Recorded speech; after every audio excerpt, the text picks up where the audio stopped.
All right, ladies and gentlemen, welcome to the Clatter of Clans, and it is day one, match one of the winners showdown, and I'm super excited to see who's going to come out on top in match number one. Do apologize, there was a lot of technical difficulties that put me out of reach for the first couple of minutes, but I'm back here, and it is the winners showdown.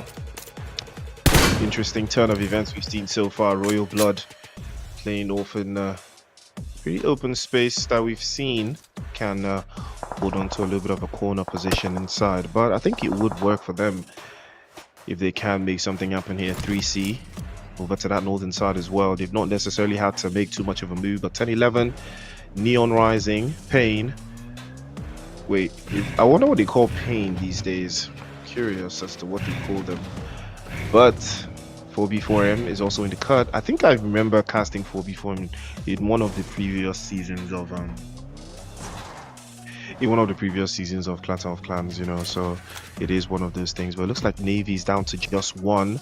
They have secured themselves one elimination so far. Can we keep up the pressure, keep up the appeal? Gonna keep our eyes on that piece of action while it goes down. We're gonna know for ourselves if that is going to be the case. First match of the day, it is Sanhok, and you already know that's what we went down for. Oh, first touch over to that corner. S12K is delightful. Steroids is going to be the victim, and he will be getting flushed away. Trouble right now. Tries again to pop another one over grab, trying to play off a little bit of that open space inside, and the Molotov cocktails and grenades will start to follow through. They know Quexa has a one charge by the corner. He takes a little bit of a hit there, might pops into the corner, but the DBS from Baby will put him to sleep. Good night and good riddance. They will lose one, but that one is gonna hurt in the chat. We're gonna talk about that one all night long as to how they got caught off guard. Looks like 10-11 heard the commotion. They might be rotating around just to get a piece of the action, see what is going on. It's a potential 3 versus 3 there. Quexa might start to rain the bullets. He does. Mentor rotates through, opens the space, and here he comes again. Jump shot over the top side, but doesn't connect. Enemy plays behind him. Bego as well. They are on 4 eliminations. Currently Neon Rising on 5. This is the opportunity for them to surpass Neon Rising. More pressure being sent over to the side. Grenade sent over as well. Doesn't connect. Mentor plays off the under angles. Bego pulls up to the scene, and it's showtime, and the party's just getting started. Quexa has to retreat, and Neon Rising will think about this one. Do they want to hold the position, or do they want to get out of dodge? I believe they know that this might not be favorable for them. They are playing by the edge of the circle. Enemies still holding that open space position, and things might be looking from bad to worse for them. But 10-11, they want the smoke, they want the engagement, they want to do this. Spego has to play off of that little pocket of space that they've got onto the corner as well. Things might be a little intense here because Mentor has already taken another position up onto that north side. This could be the opening they've been looking for. Neon Rising know exactly what they need to do here, and that is the mistake that they've made. Bego, oh, what a spray! And Bego will clap those cheeks very, very quickly. Neon Rising will be cut down to just 1, and it will be Baby that will survive that onslaught. But here comes 3 Crown Esports. They have been very, very diabolical so far. TERRORSIX in trouble. King Tata goes down to the grenade, and 007 absolutely insane as he cracks the shield there, sends that one all the way back into the lobby. Vashu is in a difficult position. Another grenade might follow through from that corner as well, and Sukuna will fall to the side as well, and that will be TERRORSIX losing yet another player. Vashu bleeds out. Sukuna gets knocked away. L8 into that corner as well. Oh, beautiful touch, and L8 will be able to crack into that defensive line as well. Now 3 Crowns Esports could be in trouble. 2 players knocked away. Goes for the flush, and Quilla will not see the end of this game, but his rest of his teammates might have something to do with that one. McGrellin is in the corner as well, getting knocked away, and things might be looking bad to worse there potentially for TERRORSIX and 3 Crown Esports. Can they get the numbers back up?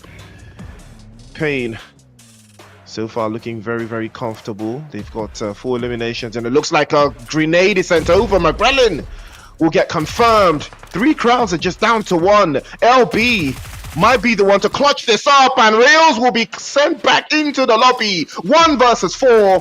LB is the left back, and he sends them back into the lobby. TERRORSIX will reign terror on 3 Crown Esports. Did not see that coming, but they got clapped all the way back into the lobby. Absolutely diabolical work coming through from TERRORSIX.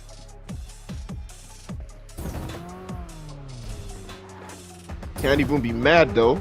You cannot even be mad. You cannot even be mad, bro. What a game. What did I just witness? TERRORSIX clutch. And that puts them just over the top side. But 3 crowns did go out with 5 eliminations. Not too bad for them either ways. Would be able to rack things up and put it into perspective again. Could be in an open space. But Royal Blood, on the other hand, are looking for their own way through. Trying to delegate their responsibilities here. LB, the last one for TERRORSIX, still very much alive. Still very much a danger. It looks like the Neon Rising will run into player killers. His baby. It's all left to him. He might be getting swept off as well. 6 eliminations so far for 10-11. You know, starting the campaign very strongly, I might add. 2 eliminations apiece for each part. The baby will be getting swept away. That will be the end of Neon Rising. We'll be going out in 9th place, but they did put some numbers on the board there, and here comes LB again with a clutch. Might go for the second. Spray is good right through the door, clocks in immediately. And Royal Blood might not be liking the sound of this one. A grenade sent through to shield that position, might bounce one off the walls. And Reefer is in a very pretentious position, and that grenade is just a little bit closer. TERRORSIX still holding on. Reefer might prop through into that corner. He hears the excitement from the opposition outside. Here comes Reefer again. A little bit of a touch into that corner. Gets a knock. Oh, here we go again. We just saw one. A grenade just a little bit too close. Cost his HP low.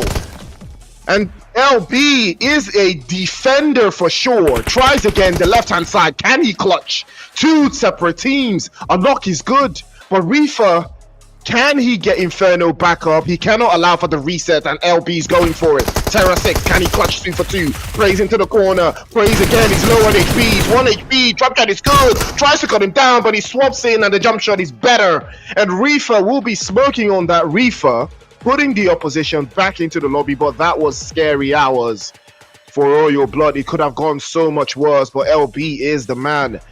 He put his team in a very solid position in that final third. And that is how you turn things around. Play zone already on the move. And we've got 10-11 in the south, Pain in the north as well. They might be locking horns with 4B4M any moment from now. Things could be very interesting going forward. We will be keeping our eyes on the zone as it shifts all the way to the south.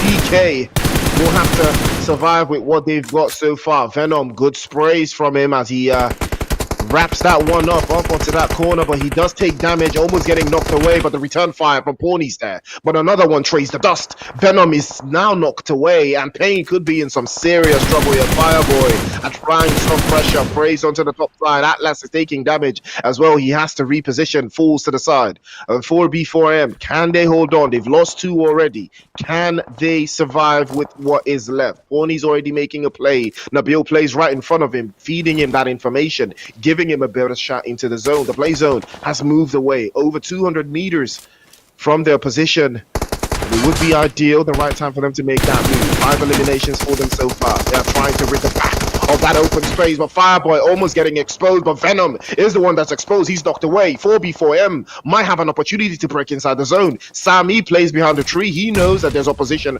right in front of him. He's trying to circle over to that left-hand side. Reefer on the other side will be getting clapped up by 10-11. Enemy puts him down onto his knees, and Danger stays dangerous, gets the finish, and beautiful stuff coming through as well. But Royal Blood will not see any longer, and Pawnee makes her way into the zone, but Danger is aware of him. A grenade might be sent sent over, and it is sent over, but does it connect? A little bit too close for comfort, and it does. Danger gets knocked away, and player killers will be killed, courtesy of Pawnee's grenade, and that is diabolical, and he holds up 4 eliminations for Pawnee so far, and 7 in total for Pain. They are dealing the pain. You are all feeling the pain as they are making their way into the zone, but they know exactly what time it is. But Sammy had his number, he dialed it, and he's going to be answering that one immediately. He sacrificed himself for Nabil to fall into the zone, and that's going to be an unfortunate scenario for them. And Pawnee and the rest of the guys from Pain will be cut down to just 2. It is the winner's showdown, ladies and gentlemen. Clatter of clans. All of these teams have fought tooth and nail to make it all the way to the stage, and it is going to be match number 1 who's going to make it out on top. Pain had all the numbers, but now they will be losing 2 players. That cuts them their strength all the way down to 50%, and another opportunity as well. Zenith Force, they break inside, they hear the chaos, they hear the action, they are in a 1-1 split. And things might not be looking too good. Fireboy still yet to put his name on the score sheet, but that's not too far out. Venom making a little bit of a play there. Good spray from Mentor. Peeks out a little bit too long, and a grenade might be sent through, and this one might hurt. He has to be careful, and that one might get the job done, but it doesn't. Mentor, fortunately, makes the move, but another grenade might be sent his way. He has to be proactive. He has to move quickly, and that's a beautiful grenade over to the corner. Cuts his HP. Venom tries to apply some more pressure. Bego is spotted. He's knocked away with the DBS. And 10-11 now will be cut down to 2 as well. It's 2 apiece. And it's a 2-piece chicken nugget. Can he work through? Enemy makes a play on to the corner side. Takes a little bit of a hit and a grenade over to the top from Pawnee again. Pawnee going absolutely insane with those grenades. And Enemy, unfortunately, will not be making no friends here. Sent back into the lobby as well. Mentor, the last one left for 10-11. Can he hold on? It's the winner's showdown. Who will win? Another sport, and Mentor with the DBS will clutch. Immediately Venom falls. Another open space, and now is a beautiful clutch as well to follow through. Mentor will shut the door down immediately. 10-11 in a 1 versus 2. Can Mentor clutch it up? None of them are inside the zone. They have to make the play. He has to play around the corners, the open space, playing off that left-hand side. It's a 1 versus 2. They are trying to deal with him. Fireboy is in a very precarious position because he might not be able to make it inside of that zone as he goes forward. Pain. They do have 1 inside the zone. He cannot make the dash without dealing with Fireboy first. Pawnee already has an angle on his position, and this might be the one that clutches things up, but this might be that chicken dinner moment. Here comes Mentor. Will he move, or will he decide his fate to the play zone? Mentor, he has been spotted. Can he pull something out of the fire? Right now, Pawnee's waiting for him. He knows he's there. He's making his moves slightly but surely. He's making that play. The moment he hops out, he will be taking damage. A little bit of a corner position as well. Here he tries again. 2 versus 1. Sprays into the corner as well. Sprays into the right. Almost connected, but the play zone doesn't work. Jump shot is good, and unfortunately, the DBS will clutch it out, and that will be good night. Pain, you will know pain. You must know pain. Chicken dinner, 11 eliminations. You can't be mad. They were absolutely cooking. That is the performance of a lifetime. That is what we love to see. This is the Clatter of Clans. The winner's showdown. Wow. Good game from Pain. 21 points on the board. And almost 1,000, roughly 1,700 damage points. 21 points. Solid work. They put their all into that one. I'll tell you for free. Put in a very, very solid performance, but they have to be very intent with it going forward. But what a game that was. Pawnee was next level with those grenades, and Venom was able to do a couple of eliminations there too, but couldn't crack too much about that one. Did get eliminated relatively much earlier than the rest of his teammates, but still put in some work in there. Fireboy unfortunately couldn't get any points on the score sheet, but he did deal some significant amount of damage as well, surviving the entirety of the game. Pawnee as well, the MVP, 872 in damage points, almost winning 1,000 as well. 8 eliminations total, 1 for the last player. A total of 55 eliminations and 53 knockouts. So you already know if you are getting knocked, you're getting cooked. Nobody's letting you get revigorated, and that shows in the healings. 4,087, couldn't even crack 5k. That tells you, yeah, nobody was getting picked up in this game. Everybody was getting slapped and sent back into the lobby. But 10-11 and Pain did go head to head. A difference of 3 eliminations between them, shared the same amount of knocks, but 10-11 were much more diabolical with their finishes. They saw to the final third, they saw to the end, and they put in all of the numbers. But again, 14 points, not the most ideal. 7 points away. It's an interesting gap. They will put into that one to see if they can, put some interesting points between the two of them. But the damage roughly the same. Knocks shared and be the same thing. It would be ideal for them to do more and more of the same. But Pawnee was next level. 8 eliminations total and over 800 damage points, roughly almost 900. And yeah, I was thinking, it was going to clock 10, but again, you have to respect the fact that all of these teams put in a lot of fighting. But yeah, Pawnee was in a very, very solid position, and we'll keep an eye on him. But LB was my man of the match. He was absolutely diabolical in the 1v2, the 1v4 against the guys from 3C. He was absolutely cooking. Danger, Sammy, and Bego all in the running for 4-2 with their eliminations. Player Killers also very, very active. We're going to keep our eyes peeled to see if 4B4M can also rise to the occasion so far. But Sammy was able to do 500 in damage points. Bego came through with roughly almost 800. He did do over 750. That's big numbers for someone that got only 2 eliminations. Doing 750, yeah, you know that he was cooking. But it's not over just yet. Able to put some more damage on that one. LB almost doing 1,000. He did 944, almost 950. That tells you that he was absolutely up there with the rest of these players. So that tells you, yeah, that this guy is absolutely next level. So yeah, so far 21 points on the board for Pain, 14 for 10-11 coming in second place, 4B4M in third with 9, Player Killers in fourth with 8, and TERRORSIX in fifth with 6, Neon Rising in 6th with 5, also 3C and Zen4 and RB all sharing 5 points apiece. That is how competitive this tournament is looking. But on the other side, GUF, Why So Serious, Navy, all sharing 2 points apiece from 10th to 12th. And Invincibles, Aura, FOWLPLAY, and Dream Team, unfortunately, all sharing 1, and Dream Team with no points. Woo! Well, the leaderboard decided to take shape, but it's a little bit too early to call it. But big performance coming through from Pain. We'll be taking a right break right after this. We'll catch you in match number 2.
Clatter of Clans Winners Showdown.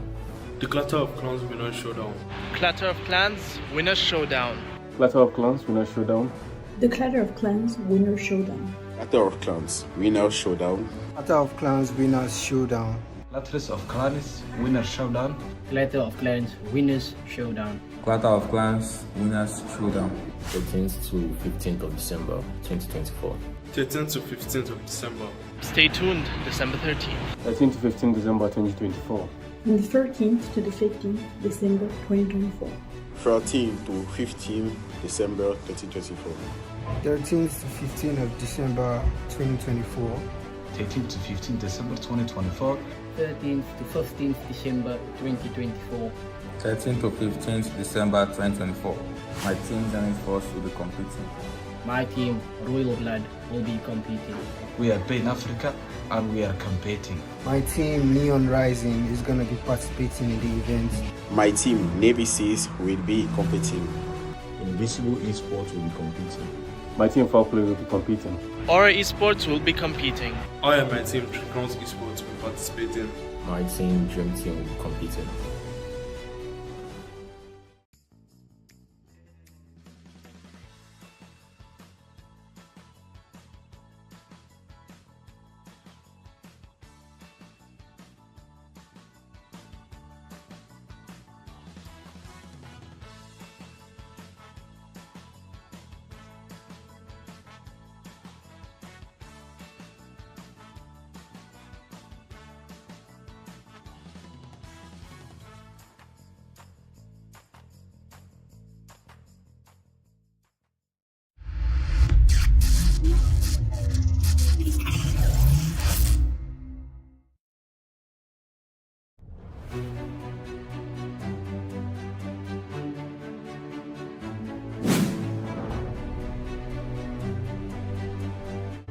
Clatter of Clans, Winners Showdown. The Clatter of Clans Winners Showdown.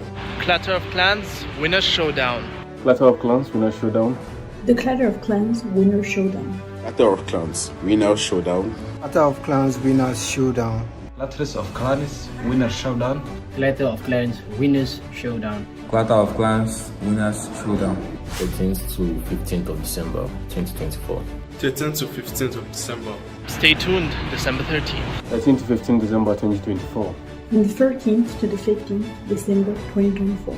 13 to 15 December 2024. 13th to 15th of December 2024. 13 to 15 December 2024. 13th to 15th December 2024. 13th to 15th December 2024. My team Zenith Force will be competing. My team, Royal Blood, will be competing. We are playing Africa and we are competing. My team, Neon Rising, is going to be participating in the event. My team, Navy Seas, will be competing. Invincible Esports will be competing. My team, FOWLPLAY, will be competing. Aura Esports will be competing. I and my team, Crowns Esports, will participate in. My team, DREAMTEAM, will be competing.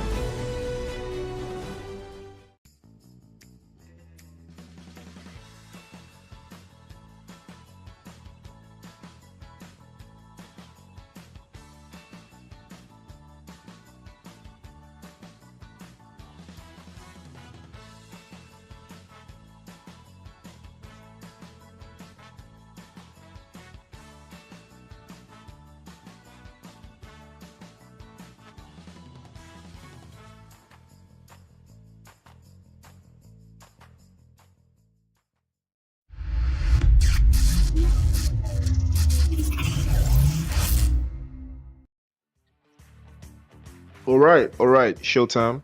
I'm live, guys. I know you guys miss me. I'm here. I know you guys miss me. I know. Had a little bit of a couple of technical difficulties, but it's all good. I'm good. Okay, so we saw an interesting match number 1 in the Winners Showdown. Very interesting turn of events. But I would expect more of the same going down the line. Again, I saw 3C fall to one guy. Yeah, I have to run back the stream because I know the comment section, the live chat was going absolutely insane when that was happening. So I'm going to keep my eyes peeled on that reaction. I want to know exactly what it is. But if someone can give me like a breakdown, a highlight reel after all of these games, that would be so much appreciated. I would look forward to seeing that. But Mentor Next Level, Mentor was actually doing a lot of heavy lifting for 10-11 in that last game. But again, I would like to see more from 10-11. And again, I would like to see more from 4B4M as well. But again, I feel this tournament is going to be very balanced. I think it will go down to the last day, and I'm judging this based off of one match. That's how much aura I have. So you're welcome. So yeah, match number 2 is gonna be Erangel. I know some people are gonna be loving this one, and they're all getting ready. So I'm gonna be putting my money on Zenith Force because they're very strong in Erangel as well. But again, 10-11 still have it pretty much dialed in. Playzone is going to give us a little bit of an idea as to why don't you guys send your photos to production, man. You guys need to send your photos to production. Why don't you send your photos to production? It's only like one team that sent all of their photos to production. Even 10-11 didn't send their photos to production. Man, you guys, it's 2024, man. I'm telling you, if I'm being part of a tournament like next year, if I don't get any photos for production, you don't get to play, man. I'm not even gonna lie, man. I'd rather have 4 empty slots than have empty photos, man. But it is what it is. All right, interesting playing path we've got from the east to the southwest. Primorsk. No, I don't think anybody's gonna go there, man. Would it be interesting to see if that's going to be the case? But Yasnaya 10-11 already on their way there. Invincibles also just south of that area. Looks like some chaos is already brewing here. Nexus getting knocked away there. 3 Crown Esports, yes, they will lose Nexus again, and he falls as well. Zenith Force already on the offensive, getting another one. It is Quilla that will bite the dust as well, trading off 2-1. Knowing 3 Crowns, they're not gonna let this one slide. They're probably gonna take this fight in the 2 versus 3. And yeah, I was not expecting them and 3C to land though. That's why I put money on them, because this is a very solid position to play out from. They are in Lipovka if you deem it important. Fortunately, Tony was going to be the Lamb of God, sacrificed for the good of mankind, or for the good of his teammates, if you ask me. But there's so many ways this could go, so I'm not even mad, bro. I'm not even mad at this. I'm not even mad at all. They're looking solid. Locane actually getting active as well. Kiro getting knocked away, and Navy and TERRORSIX locking horns again. TERRORSIX playing as 3, not necessarily the most ideal way to start things off, but it looks like Navy are ready for him as well. Desire plays off into the corner. First spray is good, but doesn't connect the rest of them, and the rest of the team will pick up the pieces there. Kaza will be the one applying some of that pressure. Good spray, very good spray. Cuts into that corner as expected. Magrelin actually breaks inside, gets a little bit of that corner. Rails will wrap it up as well as expected. 3C, I knew that they were going to take the fight. I knew they were going to cook, and now's another opportunity. Magrelin plays over to the side. Will they allow for the reset? They know that they cannot allow this reset to come through. Rails knows that he's getting knocked off. He has to play off that right hand side, and he's already making the advance, almost getting it through, and he will cancel the reset. He knows that that's what he had to do. 2 versus 1, playing it perfectly. 3 Crown Esports will clutch this play, and that is how the journey will come to an end for Zenith Force. Caster Curse in full effect. I'm not even going to apologize. I'm not even going to apologize for that one at all. I'm not going to apologize for that curse, man, because why are you landing with ops, man? Like, come on, bro. Why are you landing with ops? You can do better. You can do better. Don't land with no ops. Do not land with no ops. It's that simple. Royal Blood as well getting swept away. 4B4M sharing their bones over the discernment. And Kaza from Navy is still very much active here. TERRORSIX might have the drop on that position as well. He did get a knock earlier on, but couldn't get a finish. And that puts him in a very precarious state. FOWLPLAY on the other hand have dealt a little bit more damage than they would like. But unfortunately, just couldn't see it through. They did shear one out. We'll be able to make things very interesting here. 3 versus 3. If something can be done about it. But Sukuna have the angle there. Saint will trade 1 for 2 as well. Vashlu Falls, beautiful sprays. And Sukuna is going to be the last one left for TERRORSIX. Can he clutch up? Lays into the corner, but no. Overgrab will grab him and snatch him back into the lobby. TERRORSIX had no idea what was coming for them. It was the Navy SEALs. And they will be putting a stop to that one. TERRORSIX will be going out as well. But they were leaving there. They left there with some, so they can't be too upset. 2 eliminations to the good. Not too bad, not too far out. Enough to put some distance between them and some of those teams that are still trying to claw their way from the bottom. But now we're down to 13 teams. Don't forget, ladies and gentlemen, Clatter of Clans Season 24 is active. Registrations currently ongoing, so head over to the Unsullied Army Discord and submit your teams. Get ready so you will be able to participate in the Winners Showdown of 2025. Your 2025 Winners Showdown battle, or rather, your 2025 Winners Showdown campaign starts now. Ooh. Ooh. What a time to be active. What a time to be very, very active, you know? And putting that into perspective,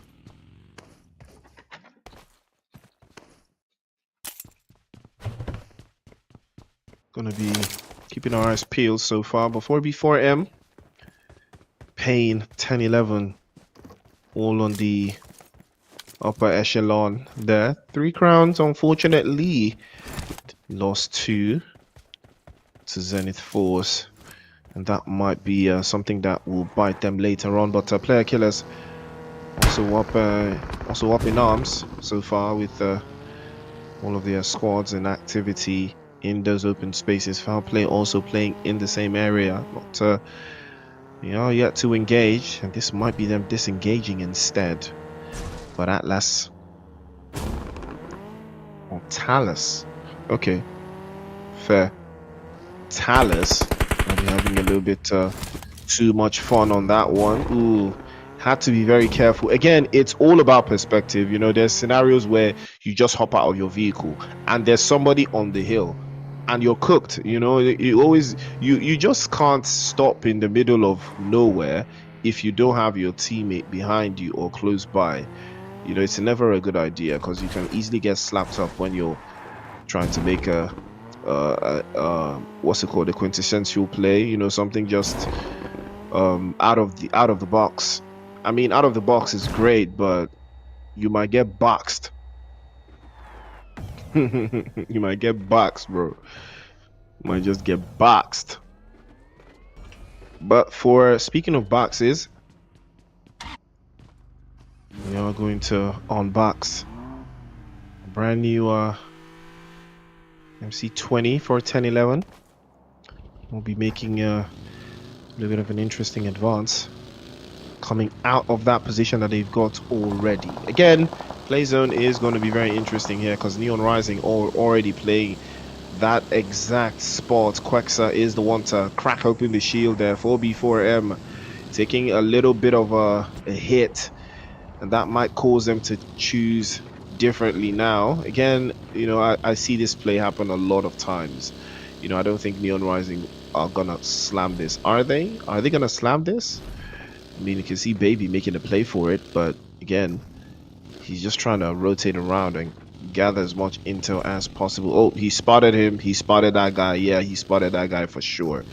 I think they want to take the advance. They are trying to keep the position open. Again, they're not even by the windows because Baby should have got him dropped off, and that's a beautiful shot. That was a bad call. Very bad call for Baby there. Driving around like you can't get shots is absolutely diabolical, man. Come on, bro.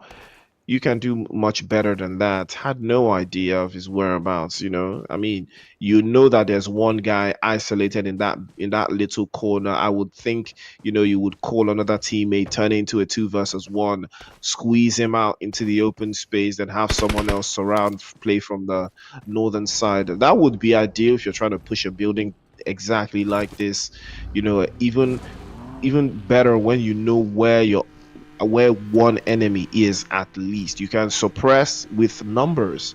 You know, you have the numbers advantage. You can't say you don't know. You're the one that reduced them to a 3-man team. So I would expect that you would focus or isolate that one player that is by the window that you saw. Unless he didn't see him, then that would have defeated the whole purpose of him driving up and down. But again, I digress. I don't even know how to play. I just like yapping, bro. But 10-11 on the other side, playing off on that northern hillside position. Shaq will grease again. Gets a knock. Can he go for the finish? Again, I feel they might lose. They will lose another player here. It's a 3-versus-3. They don't have any advantage anymore. They do have a knock, but the S2K, is that enough to get the job done? Ooh, that's a beautiful touch. Actually, the DB, yes, and he can't go for the reset, but the Molotov is already there, and as expected. I knew they were going to lose someone to this. Good grenade sent over the top, but not enough to get anything done, and they are going to be biting the dust there. 2 bodies actually getting caught out. This could be something special for Neon Rising, but Sami's over to the other side. Spray is good. Over to the side again. 2 players knocked away. Now the flush, as expected. Storage sent back into the lobby, draws into the corner as well, and 2 of them will bite the dust. Another knock. It's a 1-versus-1. Sami might have the opportunity to do something here. The opposition spray is open to the corner. Quexa takes a little bit of a hit, and he's in trouble. He might be getting dropped off, but Quexa will clutch. And that was very, very dangerously close for Neon Rising, and that's exactly what I meant. GUF pulled up into the scene to reap where they did not, so they knew exactly what time it was, and they're about to make Swiss cheese on this YN right here. Quexa could be in a boatload of trouble. Can he get his grenade out? No, he can't. He hops out. Yeah, I knew they were going to lose people to this engagement. They were not ready for it. Yeah, that's crazy, man. Oh, yeah. I mean, I respect it still. But if I was him, I would have driven a little farther down, just a little farther down, just a little farther down, out of reach, you know. But he got the flush, so he's good. He's able to get at least 5 eliminations for Neon Rising. Yeah, it's all about the decisions being made. Not a bad call, but could have been better. There, the engagement before him could have been much cleaner, but it's still part of the, exercise. But I respect Quexa for the finish, clutch, cut down GUF to 3 players. I mean, not a bad call. Talus has got knocked away. Yeah, I would say as expected though. I saw that happening. You know, because he kept moving very unorthodox, and I talked about it. He did get caught out in the open, but still, player killers are still a very dangerous team, even as 3. But playing like that, they do have to deal with the guys from Pain. We are currently sitting with 11 teams, 36 players in the cut. Clatter of Clans season 24. Winners, don't forget, registration is currently ongoing. If you haven't registered your team, now is the time. Winners Showdown is brought to you by Data Up NG. Buy all your data at affordable rates.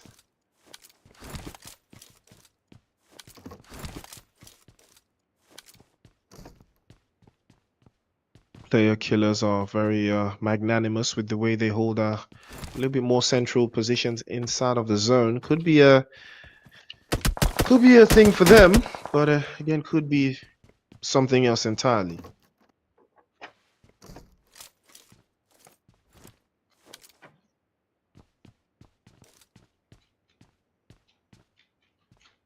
You know, in a position to be monotone with it, but could change the entirety of the dynamic that they've got so far. FOWLPLAY, on the other hand, currently sitting in 13th place, not yet activate just yet, but looks like 10-11 might have a little bit of time on their hands. Why So Serious on the receiving end? A little bit of an open space there. DBS is perfect from Miramar. We shut that down immediately. Scary. Open the season on him. Getting knocked off again. Two couple more sprays. Grenade over to the corner. He's lit, very lit. Low one and the grenade.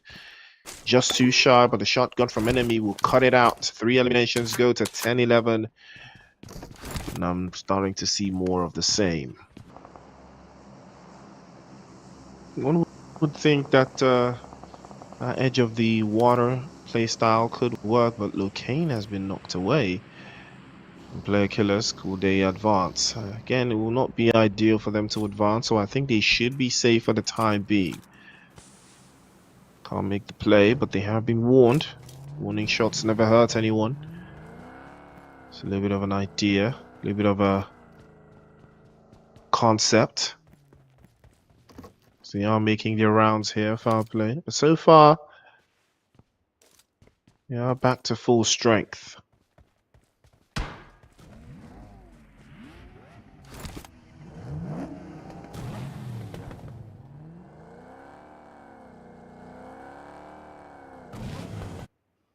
Lone Wolf is very active with the vehicle at his disposal, but it looks like Aura also in the vicinity.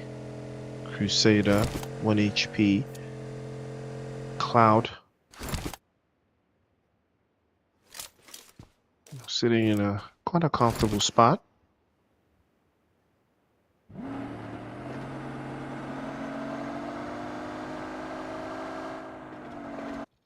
And that could yield something interesting for them if they were able to make that play, if they were able to find a way through.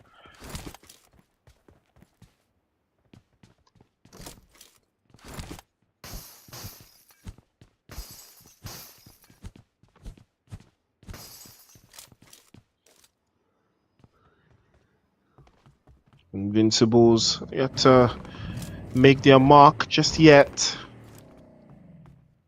Do you have Agathe, Regioso, and Kule?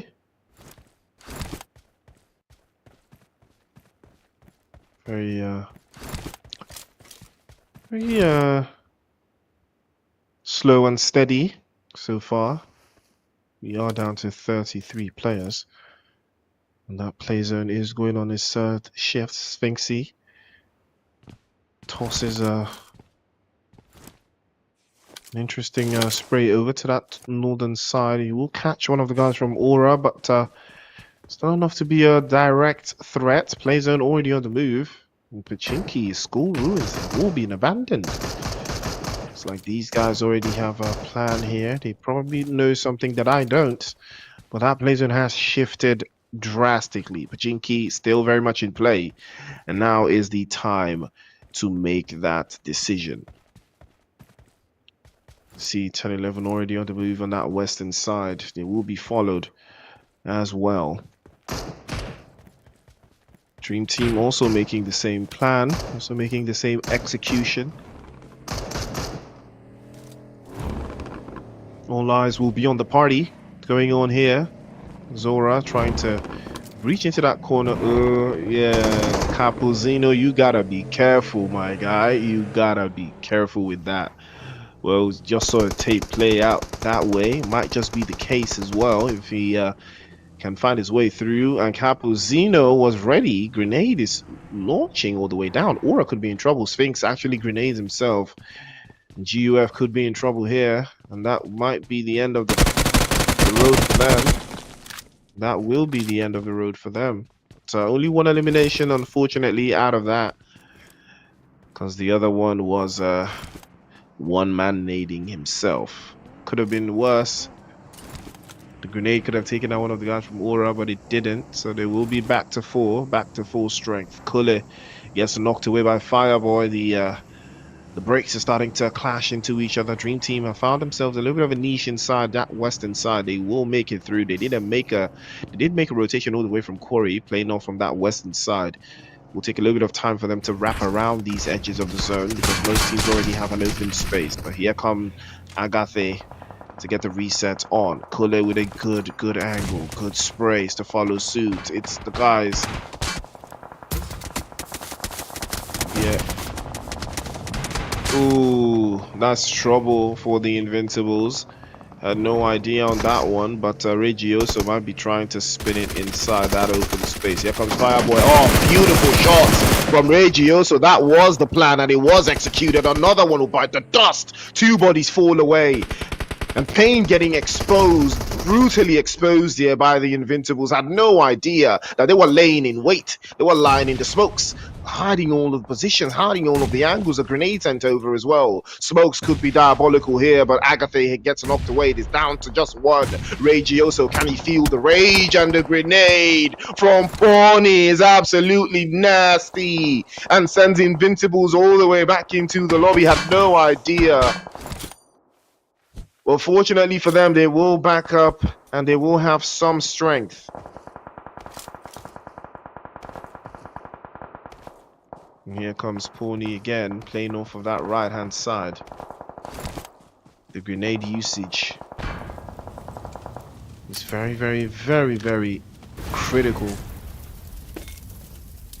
to how they are able to succeed, how they are able to play going forwards. But you would be very impressed with how they are able to handle pressure. Now they will be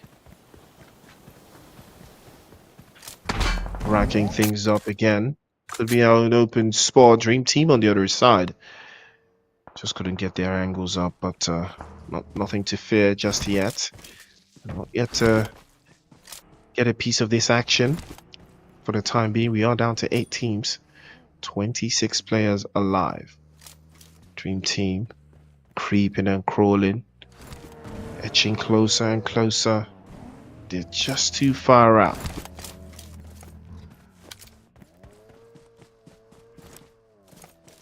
Play zone is closing out once more. Again, Pachinki very much in play here. It's all about the right plays, all about making the right decision. As one would know.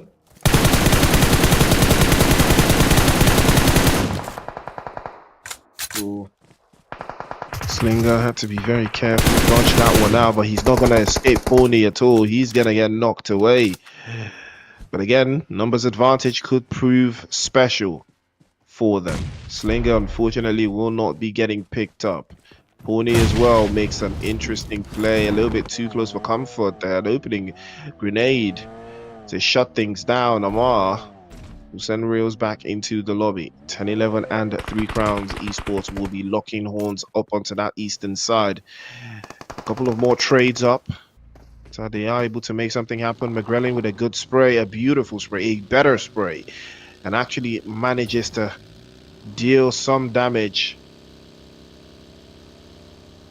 And now McGrelin might be getting chased on by Beggar. So 1 versus 1. Well, that will be a good night to 3C. Will be going out. And at the same time, Navy SEALs will also be saying goodbye to the lobby. They will lose yet another. Aura looking very, very dominant right now. 3 eliminations to the good, and they still got all their chips on the deck. Nabil not too lucky, as they will be going back into the lobby as well. Danger is the one that puts the final nail in the coffin. Player killers also looking very, very comfortable. Lumber is starting to dwindle all the way down here for Payne. They can make their way around. They would be able to circumvent the open spaces and the open positions. But here comes Danger again. He has been very, very, very, very active for player killers. But there's only so much he can do from that open space that he's got. So he might be able to decide to lock in and play off of those spaces. But again, Play zone is on the move. Phase 4 of the circle. It's very close. Too close for comfort. Will be hurting anyone that tries to back it up.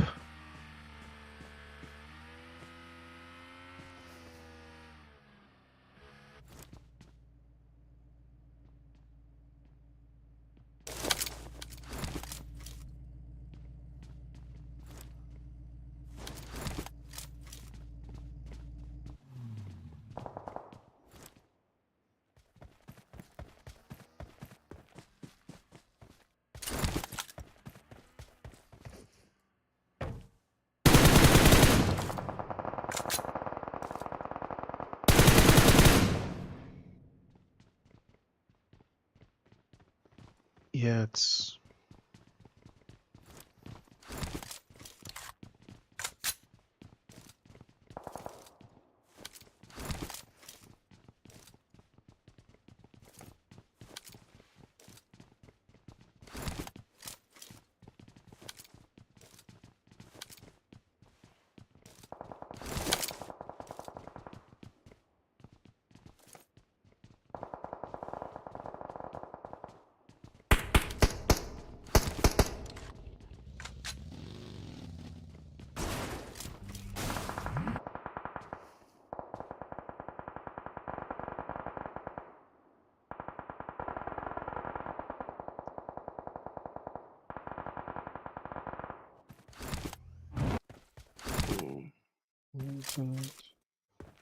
yes, my internet. My internet is acting up, man.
Backed.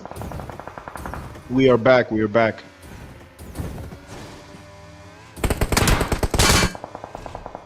Nova gets a spray on. Tries to spin around the block there, but not gonna be so lucky. He takes a couple more hits as well. He might try to lock in. Danger. Straight into the corner as well. Beautiful shots from Nova as he cracks the shield of Crusader there, and immediately might be going 2 for 2. Sprays into the corner as well. Swaps a hit, and one touch is all it takes for him to fall to the side. Trouble in paradise right now for Dream Team. Danger gets the flush on Crusader. He's going to be swept away back into the lobby as well. 1 HP. Trying to make sure that there's no more opposition behind him. There's no more opposition beside him, as they are trying to lock things down. Sad as well, trying to hold on. Happy, can he get the reset on? Smokes, and the beautiful use of utilities. Very, very proactive coming through from Dream Team. This is the Dream Team we know. This is the Dream Team we love to see.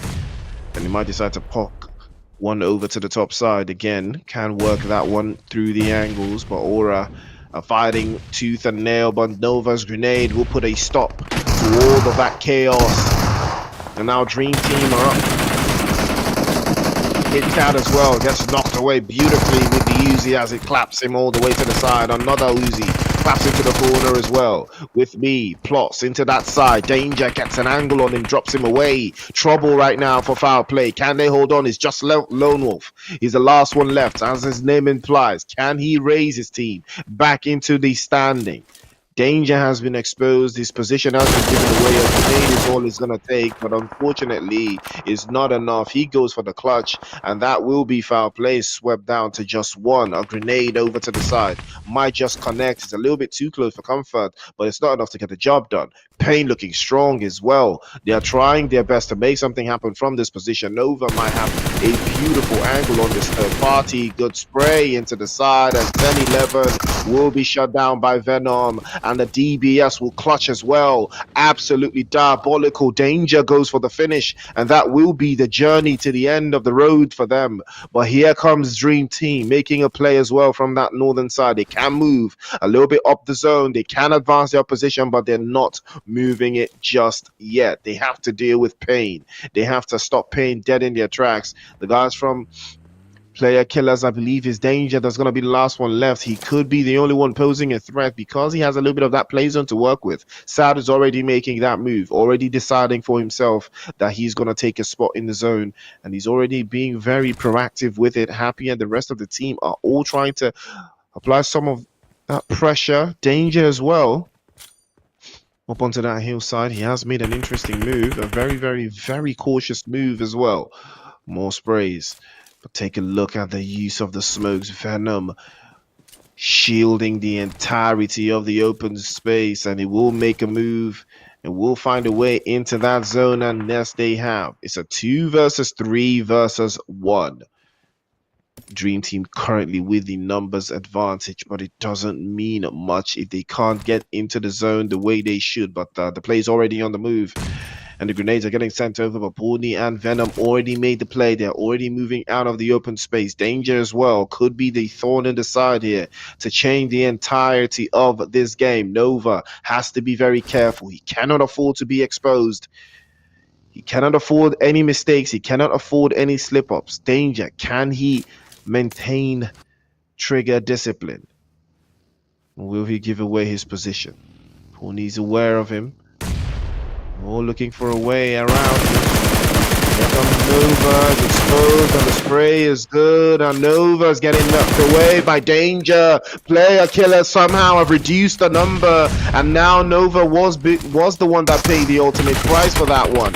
But here comes Pony into the corner, and Pony will shut it down immediately, and that would be the right call. Pony goes for the finish. 2 versus 2 now. It's balanced diet. Who's going to take the game? Another grenade sent over to the side. Tries to connect, but unfortunately, the angles are too tight. Doesn't make it happen. Dream Team on the fight for their lives. Will they stop Payne from getting a back-to-back chicken dinner, or will they be the ones to clutch it up and rise above? Is it an opportunity now? Happy plays up a little bit of a corner open space there, but that Molotov will drive him all the way back. Pony again, he's absolutely crazy with those utilities, but they have totally forgot the left-hand side, and they might be exposed again. They are exposed. Sad is gonna be the one dropped to 1 HP, and Happy is the one sent back into the lobby. Absolutely pure diabolical fashion. Well done, Payne. Once again, they will know Payne, and for that reason only. Chicken dinner in back-to-back fashion. You can't even be upset. 19 points on the board, 40 points in total, 1,500 in damage. Beautiful work. Clutch.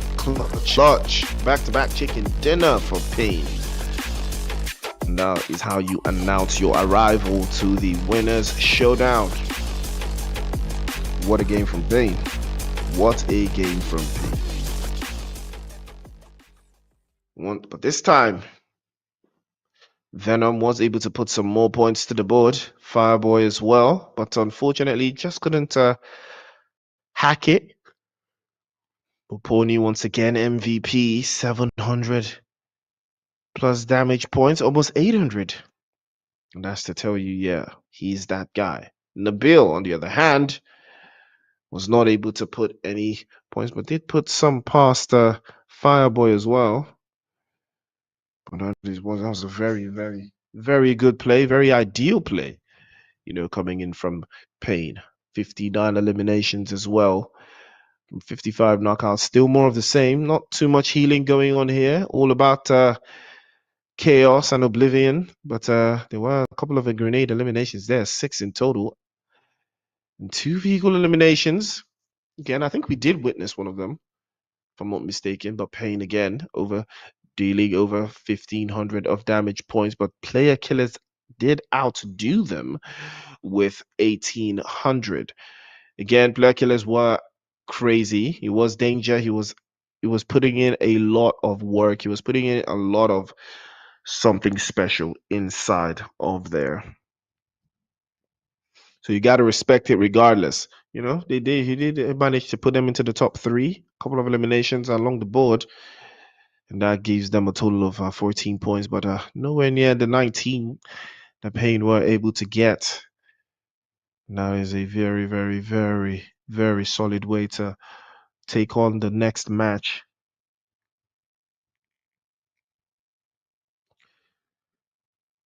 And as expected, Danger, the MVP, 6 eliminations in total for him, doing over 1,000 in damage points, and well deserved, absolutely well deserved. Peak player killers have a gem of a player in Danger. He was very, very, very, very solid, and they was able to put some more numbers up on the board for player killers. With that performance, I think that catapults them into a very, very comfortable position inside of the top 3.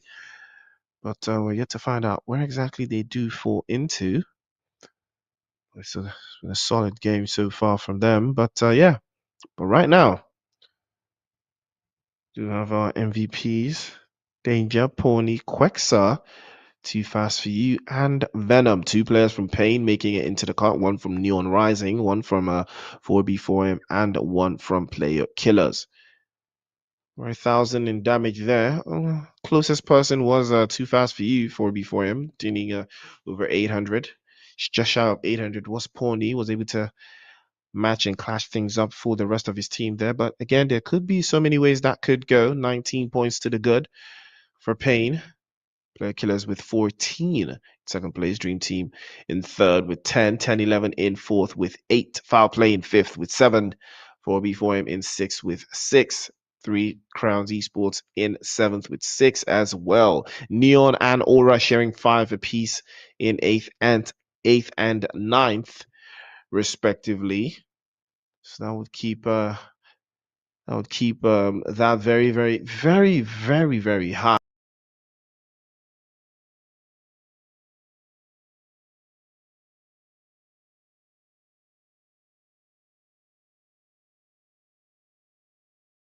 To see what the second page of the leaderboard says. Navy in 10th, TERRORSIX, GUF, Zenith, Force, all sharing 2 points out of match number 2. Unfortunate scenario for them. Again, the Invincibles not rising to the occasion, getting swept up rather, unfortunately, in an early engagement. Why so serious? And Royal Blood, unfortunately, couldn't secure any points from this game. But it's not over just yet. There's more where that came from. Payne in first place with 40 points, 10, 11 in second with 22. Player Killers as well with 22. 4B4M with 15 in fourth place. 3 Crown Esports in fifth with 11th place. Dream Team in sixth with 10. Neon Rising in 7th with 10 as well. And FOWLPLAY in 8th with 8 points. Top 8 teams you see so far. We're going to swap over to the second side of the leaderboard just to see who is placed where and how far away are they from that top half. TERRORSIX also with 8 points. Zenith Force with 7. And Aura, Navy SEALs sharing 6 apiece. Royal Blood with 5. GUF with 4. And the Invincibles and Why So Serious so far 2 matches down. And all they have secured is only 2 points. But it's not over just yet. We've still got 2 more matches left. We're going to play Erangel one more time, and then we're going to have, I believe, Miramar to wrap things up. But so far, the MVPs are still very much active. Pawny with 13 eliminations so far. And Danger with 10. LB with 6. Magrelin with 5. And Venom with 6 as well. 2 matches down, 2 more to go. The numbers are starting to add up here, but we're going to keep our eyes peeled to see where the rest of that journey will take these players. Going to head straight into Erangel after the break. But so far, Payne have taken 2 chicken dinners. 21 points and 19 points. Erangel and Miramar up next, right after the break.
Clatter of Clans Winners Showdown. The Clatter of Clans Winners Showdown. Clatter of Clans Winners Showdown. Clatter of Clans Winner Showdown. The Clatter of Clans Winner Showdown. Clatter of Clans Winner Showdown. Clatter of Clans Winners Showdown. Clatter of Clans Winner Showdown. Clatter of Clans Winners Showdown. Clatter of Clans Winners Showdown. 13th to 15th of December 2024. 13th to 15th of December. Stay tuned December 13th. 13 to 15 December 2024. From the 13th to the 15th December 2024. 13 to 15 December 2024. 13th to 15th of December 2024. 13 to 15 December 2024. 13th to 15th December 2024. 13th to 15th December 2024. My team Zenith Force will be competing. My team, Royal Blood, will be competing. We are Pain Africa and we are competing. My team, Neon Rising, is going to be participating in the event. My team, Navy Seas, will be competing. Invincible Esports will be competing. My team FOWLPLAY will be competing. Aura Esports will be competing. I and my team, Crowns Esports, will be participating. My team, DREAMTEAM, will be competing.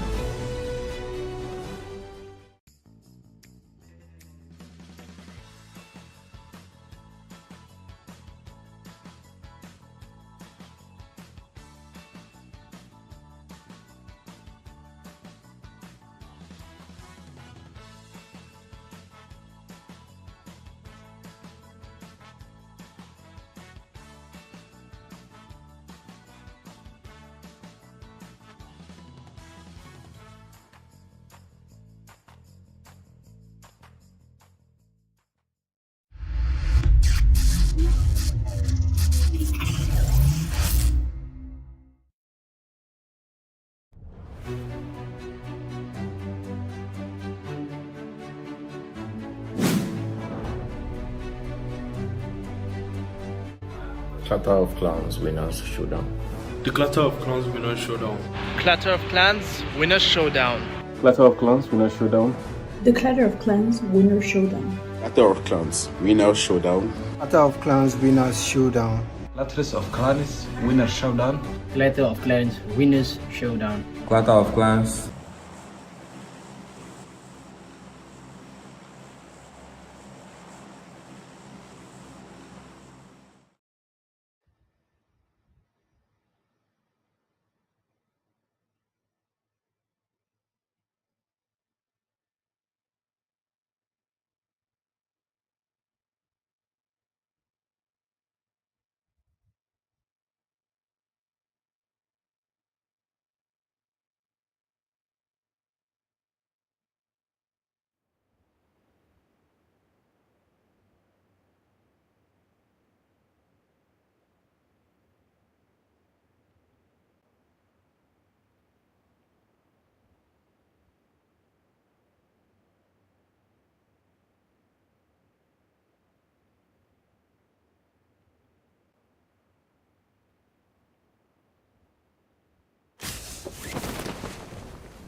Yo, Pradeep, kill the music, man.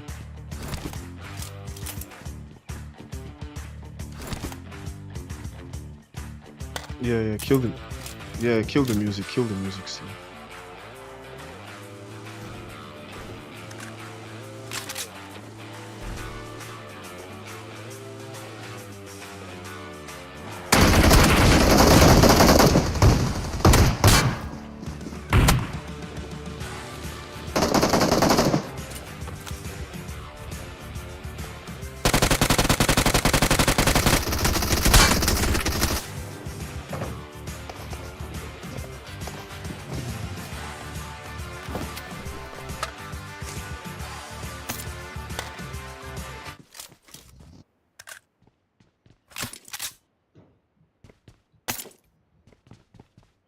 TERRORSIX is very, very active. We just saw FOWLPLAY get it handed to them. Why So Serious as well.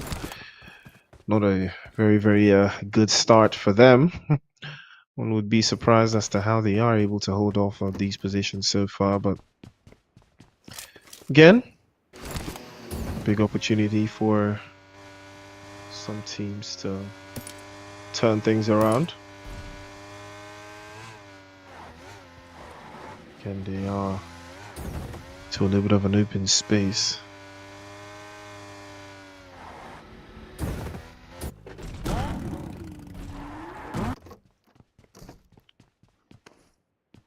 Zenith Force playing as 3. Would expect them to, after all they've been through, you know, I would expect them to do a little better so far, but could be worse. They could be the Invincibles right now with just 2 points to the good. But this might be the game they turn things around. We're going to keep our eyes peeled. AUG in hand for Tony.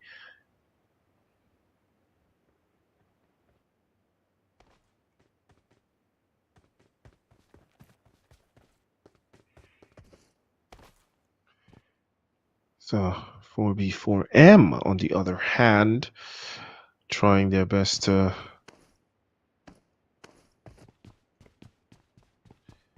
stay very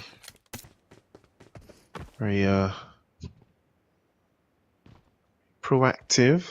Invincibles hopping from crate to crate. Ragey also in no man's land. Could have it go so many different ways. If he is spotted out, that could spell disaster for the Invincibles, or I mean, this could be a make it or break it moment for them. But Aura looks like they might be looking to break the backs of Neon Rising. Aura, very, very, very fortunate with that one. Will secure their first elimination, the expense of Neon Rising. Good way for them to start things. Neon Rising currently sitting in 7th, could be better. But they do share the same amount of points with Dream Team. Dream Team really needed just one good game to get themselves back inside of the running. First spray is good. Miller gets a knock in. Aura in trouble. Actually able to get a trade off. But Neon Rising will not take this one lying down as well. Baby already made the play over to that hillside position. And Aura could be in trouble here. They might be biting off a little bit more than they can chew. Neon Rising do have the positional advantage. But can they make it trail into something? Roach's spray is even better. Crusader falls to the side. And now Neon Rising, can they rise to the occasion? They do have another player knocked away, but here comes Baby pulling up to the scene and runs another one over to the side. Molotov cocktail right through the opening hole. Doesn't connect. Grenade is better, but unfortunately not enough to get the job done. Here comes Roach, and again, first touch with the S12K will clutch immediately. And Aura trying their best to make something happen here, but Roach is all left to him.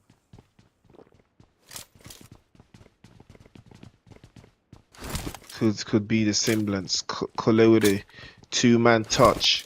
Aura will lose yet another.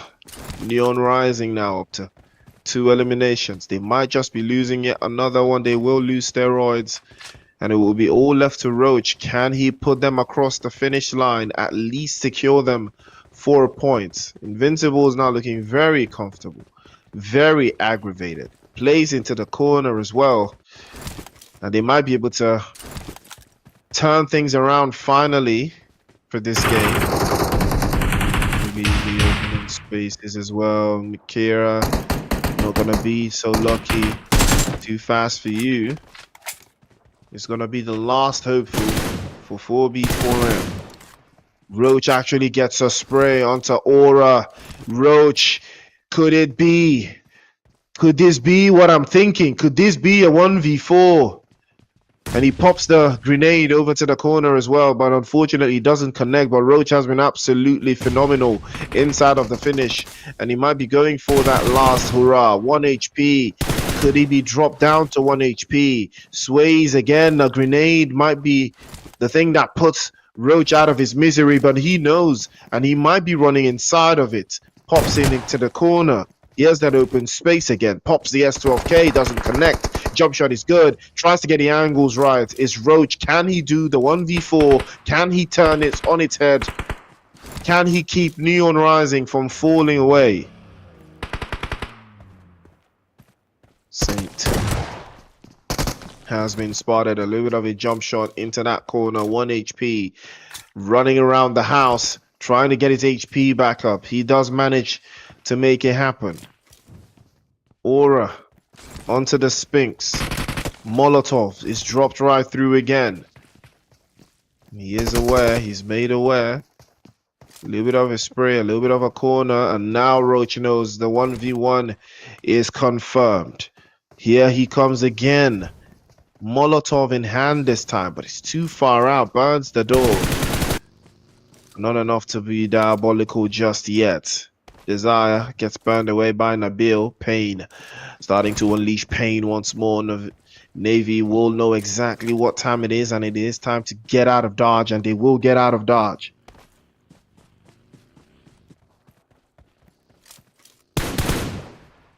An opening. We have been looking for a lot of openings so far, but Roach, is he getting out of space? Oh, that would have been clean if he did get the final touch. Oh, he is wrapping around, actually. He's not letting this go. Still in the area, still in the vicinity. Just biding his time. 1 HP continues to loot up, continues to loot around. Player killers, also a little bit of an info gathering phase. They have gathered some info and they have learned. They have some opposition in that open space. And that is all part of the plan. The bait and switch are all reliable. Couple shots sent on his way, but not enough to scare him. Enough to make him reposition at least. Player killer still currently sitting in 3rd place. A big game from them might see them in a very, very comfortable position. We are seeing something here. Danger, who has been very, very, very, very proactive for the team.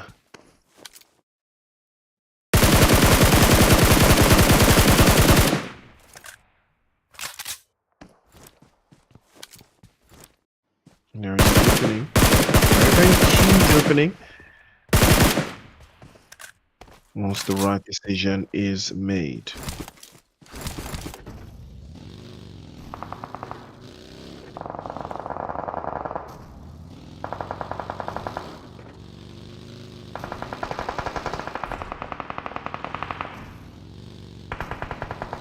Talas will sink. I believe one of the players from GUF not necessarily had the best time so far. But this might be the game that the Invincibles will turn on its head. Horny as well, driving a little bit too close to comfort to 10-11 there. They might decide that this is what they want, and it is what they want. Enemy gets knocked away, and Mentor will be the next one to follow suit. A little bit of a spray over to the corner as well. Fireboy almost getting swept up in the chaos, but 10-11 in trouble. They're fighting on too many fronts. Venom gets the finish, and unfortunately, there's only so much they can do from there. Will they go for the reset onto Pawnee? 10-11 in trouble. Enemy will be swept up in all of the commotion, and that is going to be an unfortunate scenario for them. Grenade sent over. That will be good night. Pawnee will not be making it through.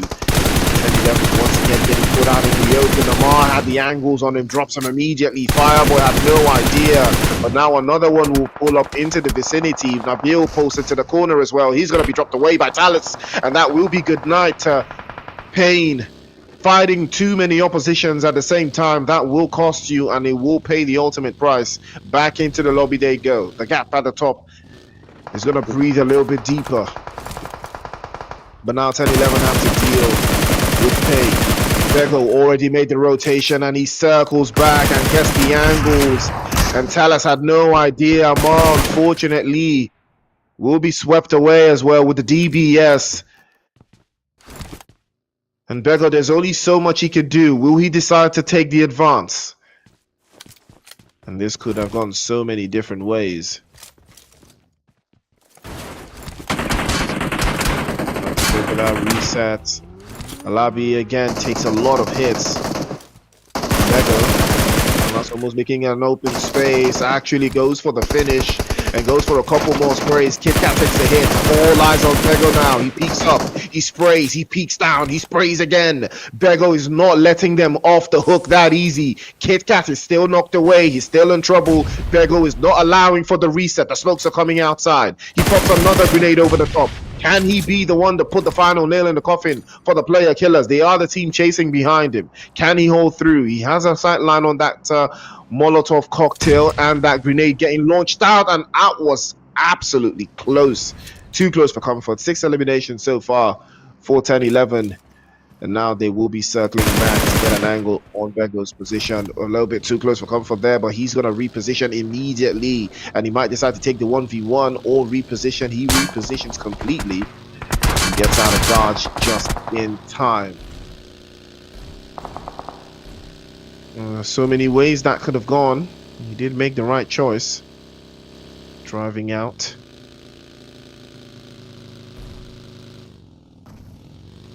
Player killers on a very, very tight leash. We'll be celebrating that advance. TERRORSIX finally playing as 4.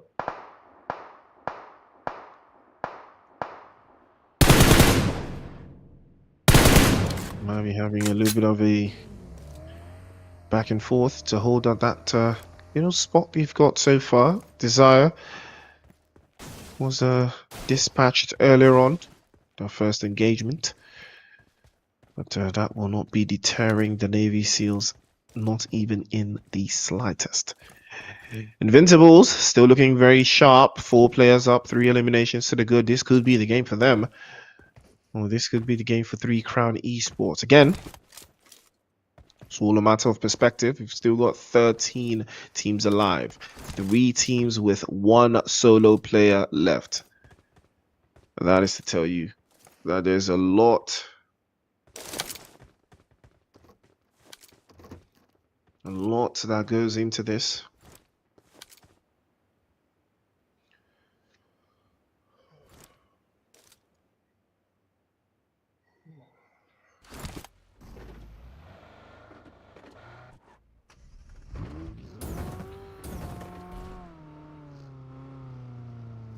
Player killers, very, very, very solid. Their performance so far should be this could be the opportunity for them to get rewarded, as Payne did get swept away earlier. We were able to only put 2 eliminations to the good, and that is enough to drive the opposition all at bay, all away, if you ask me. But there could be a sight line to how this plays off into the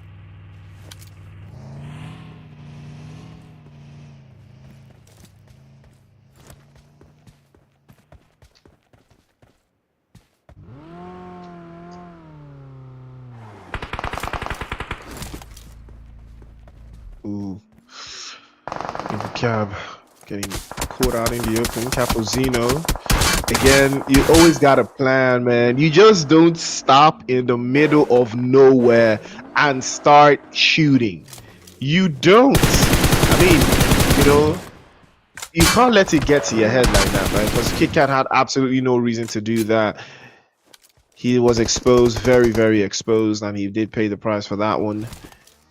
Jen will crack that one all the way back, and that's going to be good night for him. Only TERRORSIX and Dream Team 3 Crown and Invincibles all have 4 players alive. Every other person has sacrificed a little bit of something. They are paying dues, big dues.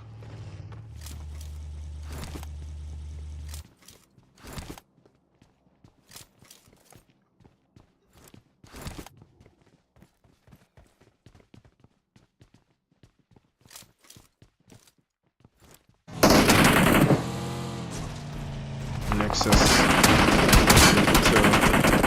screws the TERRORSIX. King Tata managed to escape just by the skin of his teeth there. But Vanshu has been knocked away. A couple more eliminations to serve back again. Dream Team is going to be the one to crack that open. Nova gets the angles, sprays through LB. We know how capable he is. All he has to wait for is the right action. Puller is exposed, will be swept back into the lobby by McGrelin. 3 Crowns Esports are trying to occupy this position. LB is active again. First spray is good, connects the first one immediately, but the grenade will shut it down with the quickness. Happy will put a smiley face with that grenade to follow through as well. Pateau. As Pato will get an angle as well. Nova was the one that got knocked away by LB there, but I believe he can be getting picked up. He is going to get picked up. TERRORSIX very, very, very unlucky with the angles that they've got so far. Quilla gets a knock on as well up to Regioso, and he will be getting clapped up. Nexus takes a lot of hits, falls to the side, and gets his HP back up. 3 eliminations so far, but they continue. They will not stop. Here comes Agathe. McGrelin at the angles. She tries to escape, and she manages to escape just in the nick of time. Repositions as well. Invincibles from 4, they're cut down to just 2. This is starting to look like a 3 Crown Esports game. They're sharing the eliminations. They're sharing the information. They're sharing blood. Invincibles in a very, very tight spot. Agathe making a ton of rotations. He's rotating all over the map. Can't seem to find an angle. Playzone already on the move again. Pego makes a play. Oh, but from the north, too fast for you as well. And Roach from Neon Rising is also inside of the south.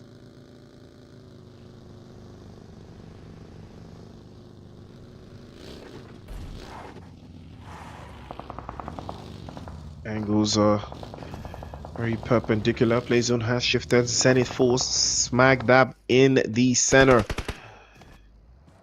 Pego making a little bit of a quick mad dash over up to that northern side. I think he might decide to play up from the hill all the way down. There's still a lot of in the area.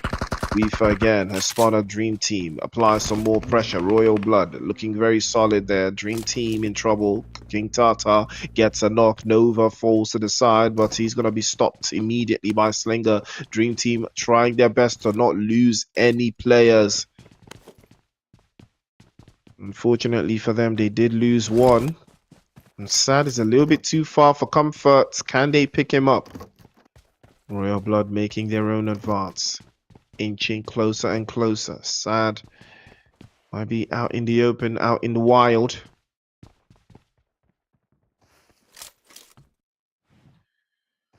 It might be good night for him.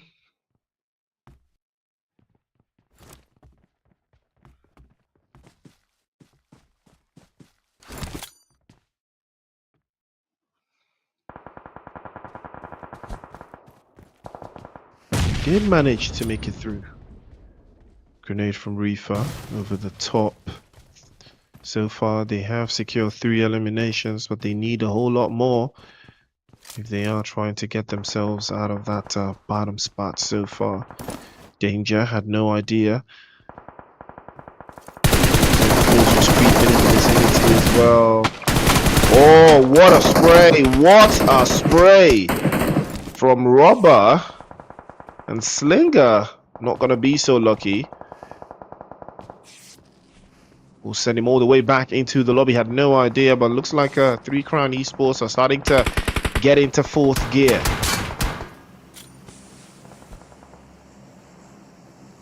There's a lot of pressure in the area. Needs GUF will be the next victim.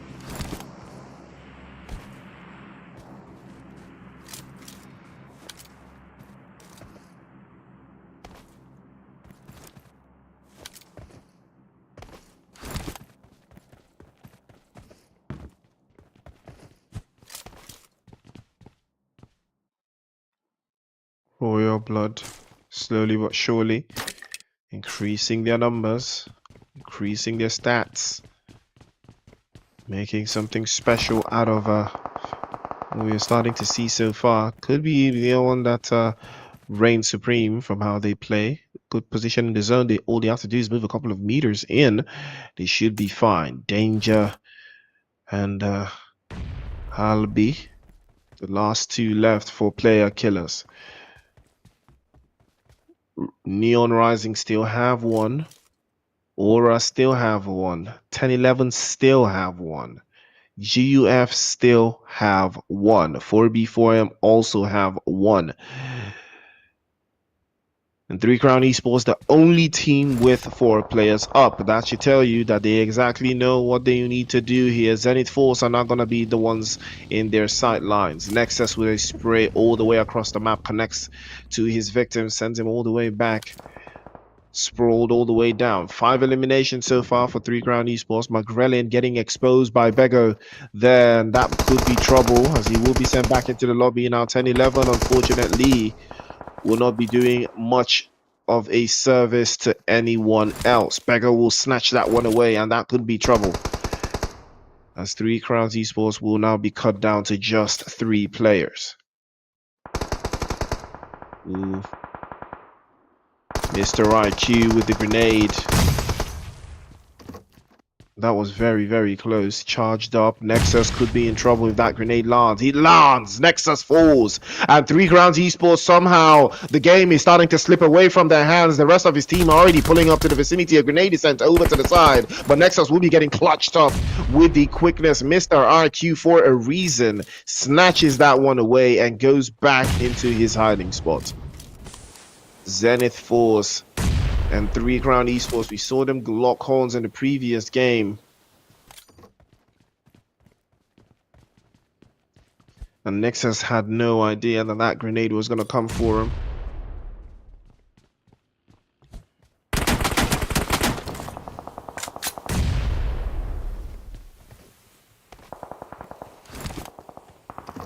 And it could be open season here. Mr. IQ continues to hold on. Agathe gets an angle on Danger. Reaper. A little bit of a good spray onto that side as well. Happy again, swaps right through, tries to pack that one in, but the M4 will shut it all down. The play zone has moved even further. Invincibles getting exposed as well in that northwestern side by the guys from Player Killers. And Rails had to be very careful, but he will be getting stopped. Fortunately, Zen 4 will get back into the lobby as well. Royal Blood now, 6 eliminations and 3 players up. Everything is starting to look like it's going to fall in their favor. All it takes is the right plan, the right execution. A lot of solos here, not a lot of duos. There's more solos than duos. And Inferno is exposed. Dropped immediately by Halby. And he might not be getting picked up if he's not lucky enough. But fortunately for him, his teammates are already there to the rescue. And this could be very Starvicent. Player Killers are very, very, very, very productive with how they are able to hold the zone. But they are playing with just one player left. Grenades flying all the way across. Not enough. 3 crowns. Still have 2 players up. Still have the positional awareness that they've got locked in.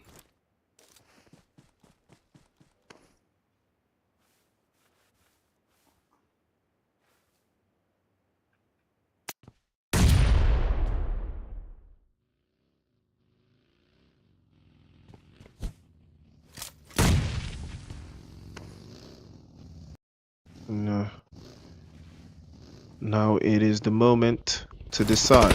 Bego has pulled up into the vicinity, and that was the bait and switch. Bego exposed Roach, and he falls as well. Goes out in 7th place.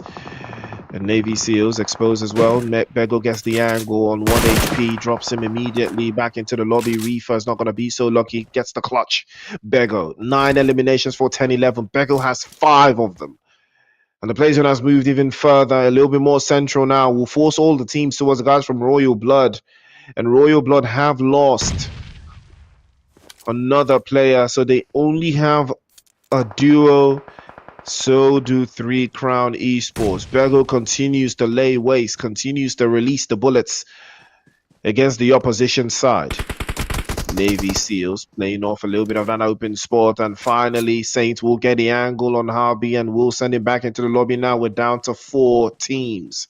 2 players up for Navy SEALs, 2 players up for 3 Crown Esports, 2 players up for Royal Blood, and the only solo here is Bego from 10-11. But he has the highest number of eliminations here, could be the MVP. All he has to do is make the right calls. The smoke's already coming out. Hops back into his vehicle. Decides to lock in. Takes a little bit of zone damage in there. Decides to pack things up. 10 seconds is all it takes now. The sprays are starting to come through. I think he might be able to play off of that western side. But he has to make the right call. He has to make the right choice. And now the move is on. 3 Crown Esports will make the play at first. They will circle back. Reels is exposed, and Reels is going to be knocked away by Bego. But Royal Blood had the number. They dialed it, and Bego answered. Falls into the play zone as well, and that will be the one taking the hit. Saint exposed as well. Grenade sent over. Molotov to follow suit. And Inferno trying to hold on. More grenades, and that one will connect from Quilla. 3 Crown Esports are starting to cook, and here's the opportunity now. Engine sprays over to the top side. Doesn't connect. Inferno plays even deeper. Another grenade sent over, but he's going to be taking the hit. The AUG from Quilla's almost inch perfect. Connects as well. Another opportunity for 3 Crown Esports to steal the deal here. Reels plays into the corner, sprays into the right-hand side. Quilla will shut it down immediately. They know. They smell blood in the water. Roba, can he hold on? Quilla plays off onto the right-hand side. An open space, an open position. 3 Crown Esports, 8 eliminations, quad sprays, and that will be good night. 3 Crown Esports. Quilla. What a finish. 3 Crown Esports take the chicken dinner, and they will not give it back. Now that is how you rise again.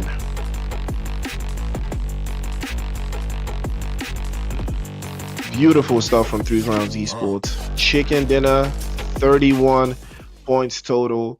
Yes, sir. Quilla, 5 eliminations. 600 plus damage points. Yeah, he has to be the MVP. I probably think he's Bego still. But Nexus, next level. 2 eliminations did get eliminated earlier on. Reels was able to back Quilla up until the final moments. Magrelin also putting in the work there with a total of 10 eliminations and a chicken dinner. That is how you do something special. Big game coming through from 3 Crown Esports. They did the exact thing they set out they were going to do. I saw it in the play style. Quilla was already getting active. Unfortunately, they did lose 2 earlier on, but it is what it is. Eliminations and knockouts being equal is crazy work. But a lot of picking up and healing went down in this game. 6,000 plus in healings, and that should tell you, yep, people were getting dropped and picked up at the same time. 1 grenade elimination, 23 assists, and 2 vehicle eliminations as well. But yeah, eliminations and knockouts being the same is nasty work, bro. If you're getting knocked, you're getting cooked.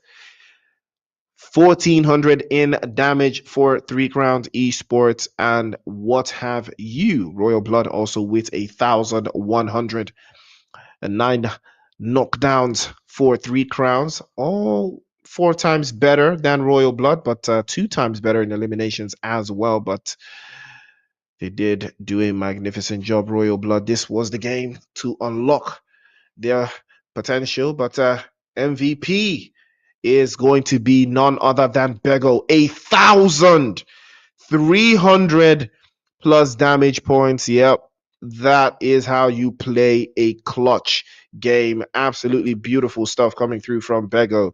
Unfortunately, couldn't get the chicken dinner, but that performance was very, very chicken dinner adjacent. I believe they were able to secure 9 eliminations or 10. So that was still a good game for them.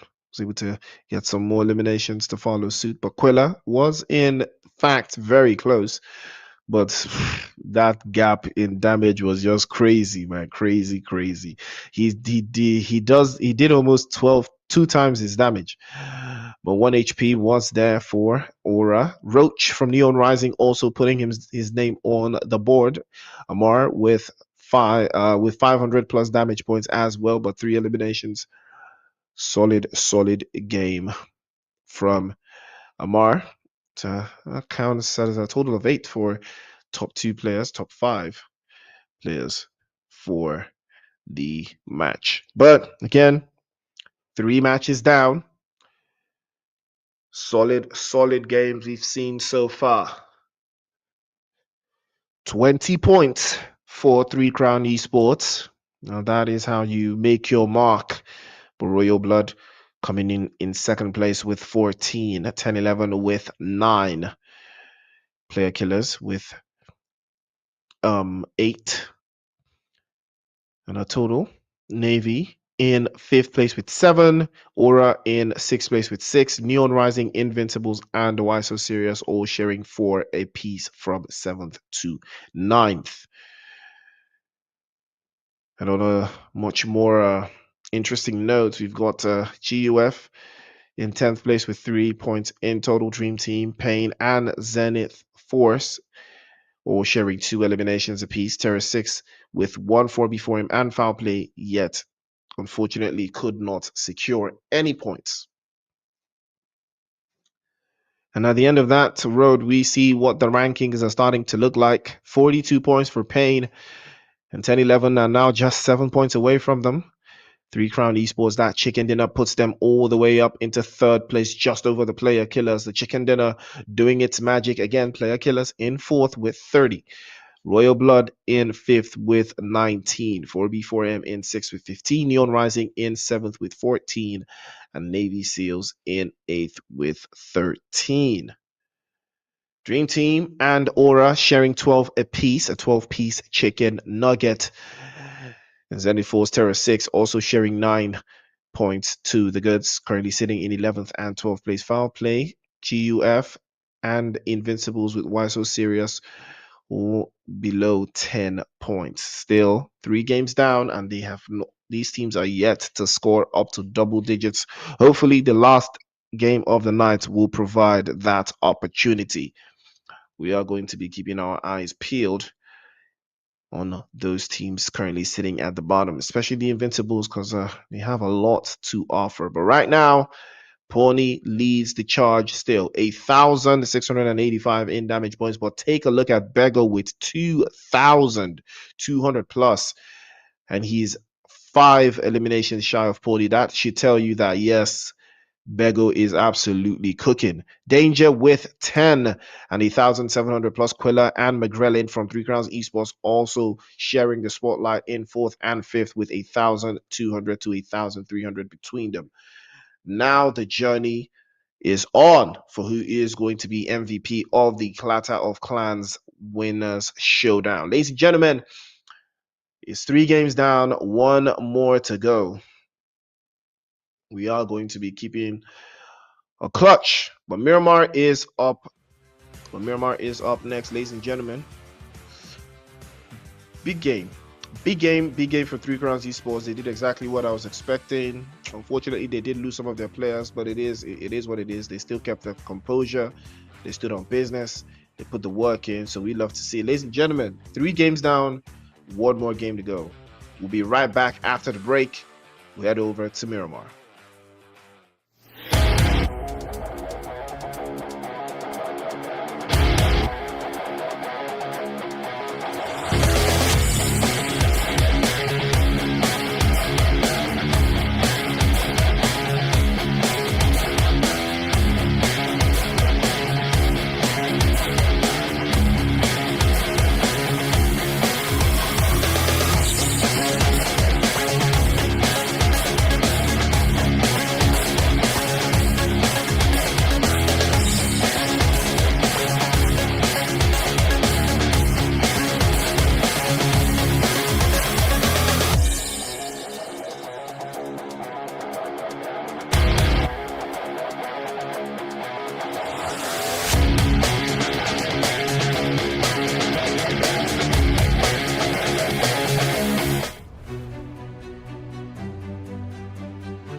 Clatter of Clans Winners Showdown. The Clatter of Clans Winners Showdown. Clatter of Clans Winners Showdown. Clatter of Clans Winner Showdown. The Clatter of Clans Winner Showdown. Clatter of Clans Winner Showdown. Clatter of Clans Winners Showdown. Clatter of Clans Winner Showdown. Clatter of Clans Winners Showdown. Clatter of Clans Winners Showdown. 13th to 15th of December 2024. 13th to 15th of December. Stay tuned, December 13th. 13 to 15 December 2024. From the 13th to the 15th December 2024. 13 to 15 December 2024. 13th to 15th of December 2024. 13 to 15 December 2024. 13th to 15th December 2024. 13th to 15th December 2024. My team Zenith Force will be competing. My team, Royal Blood, will be competing. We are Pain Africa and we are competing. My team, Neon Rising, is going to be participating in the event. My team, Navy Seas, will be competing. Invincible Esports will be competing. My team FOWLPLAY will be competing. Aura Esports will be competing. I and my team, TERRORSIX Esports, will participate in. My team DREAMTEAM will be competing.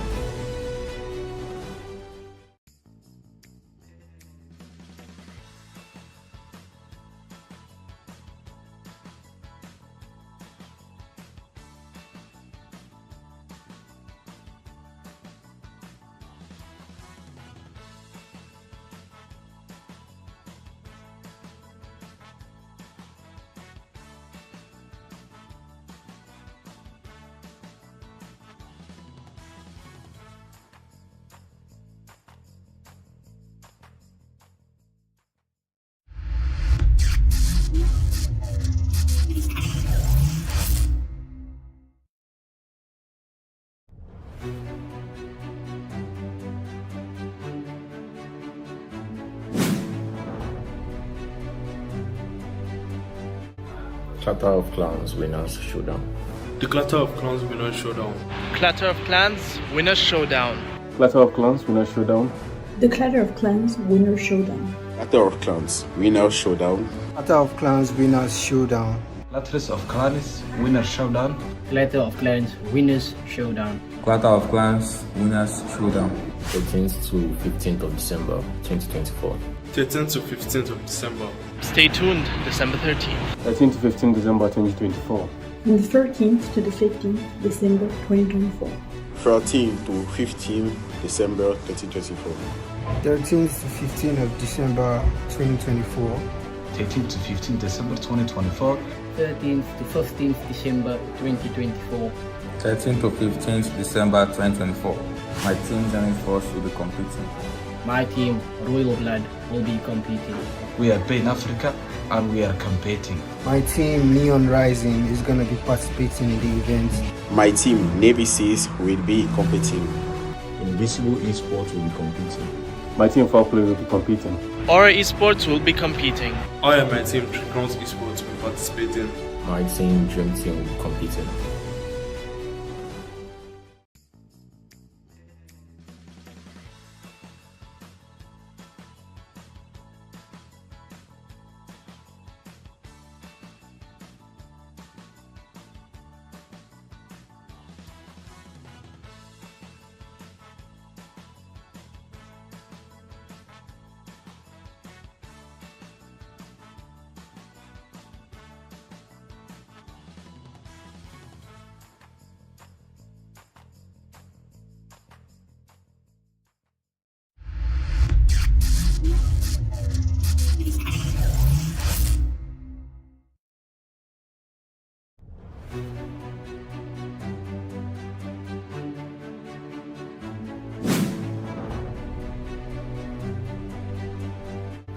Clatter of Clans Winners Showdown.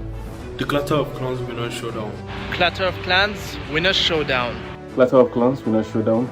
The Clatter of Clans Winner Showdown. Clatter of Clans Winner Showdown. Clatter of Clans Winners Showdown. Clatter of Clans Winner Showdown. Clatter of Clans Winners Showdown. Clatter of Clans Winners Showdown. 13th to 15th of December 2024. 13th to 15th of December. Stay tuned December 13th. 13 to 15 December 2024. From the 13th to the 15th December 2024. 13 to 15 December 2024. 13th to 15th of December 2024. 13 to 15 December 2024. 13th to 15th December 2024. 13th to 15th December 2024. My team ZENITH Force will be competing. My team, Royal Blood, will be competing. We are in Africa and we are competing. My team, Neon Rising, is going to be participating in the event. My team, Navy Seas, will be competing. Invincible Esports will be competing. My team FOWLPLAY will be competing. Aura Esports will be competing. I and my team, Crowns Esports, will participate in. My team, Dream Team, will be competing.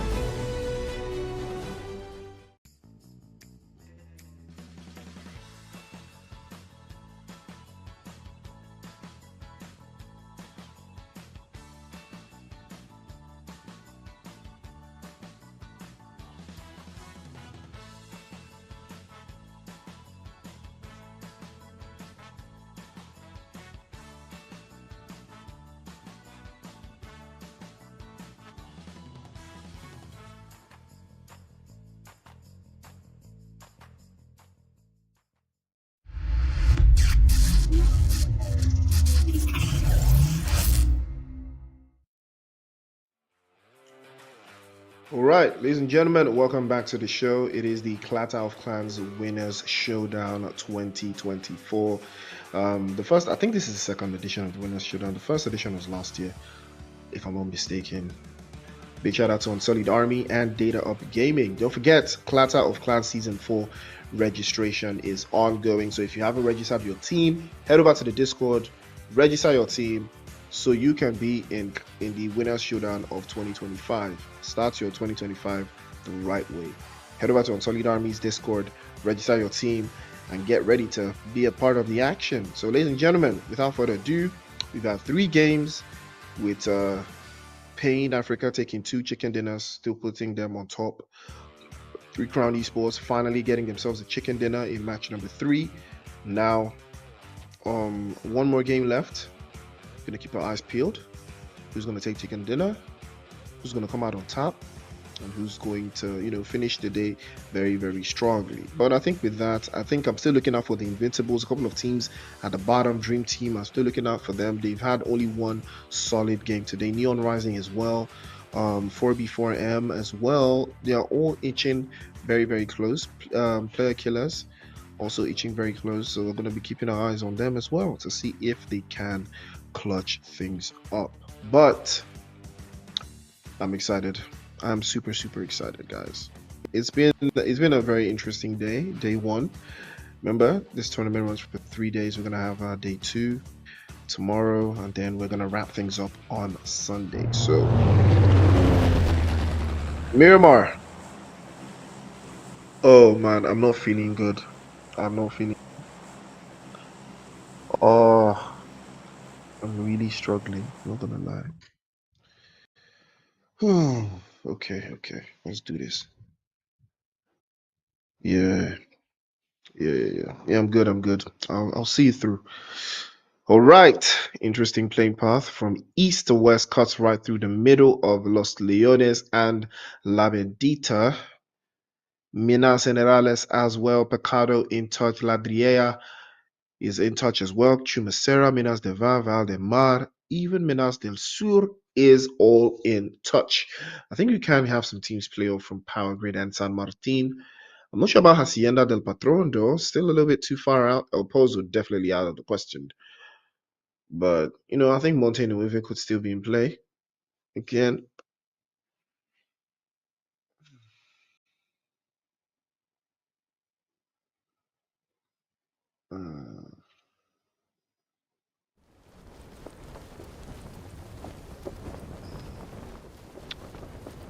we are going to see who's going to come out on top. Let's see 10-11 is already making their way down to Puerto Paricio. Usually their cup of tea. You know how to play it.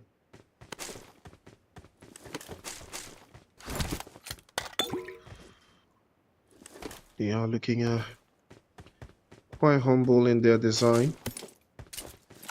Neon Rising, an unfortunate turn of events there, as Shaq will be getting stabbed up, but a trade. This baby will take one down as well. Oh, that was very close, almost getting stopped off. The Fireboy will not stop the attack. He will push forward. But again, it's a grenade. Perks has him into that corner, swaps him out, forces the game. Plexer unfortunately gets dropped away. There comes Refa into the corner with the VSS, my favorite weapon of choice.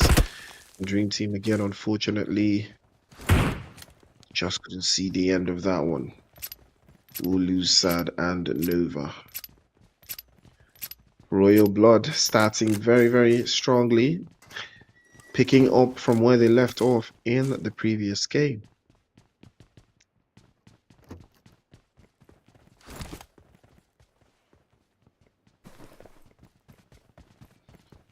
Rafa is on.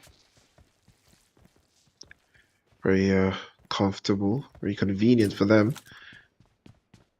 It might be in a power grid, the area surrounding.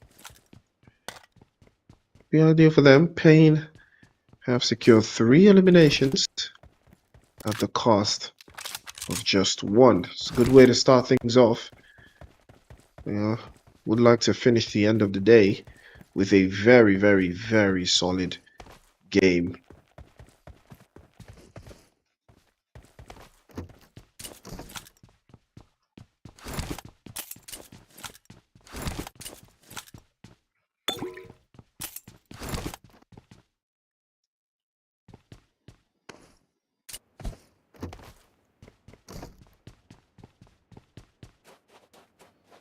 Capozino has been very proactive for GUF.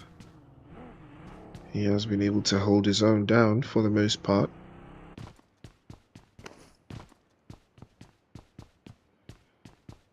There is more to it.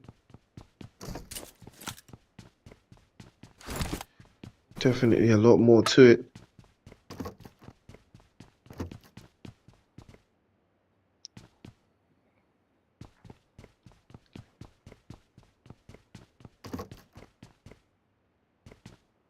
Player Killers did lose their spot.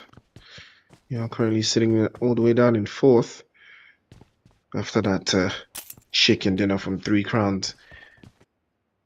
So they will need to step up if they are trying to still give Pain a run for their money.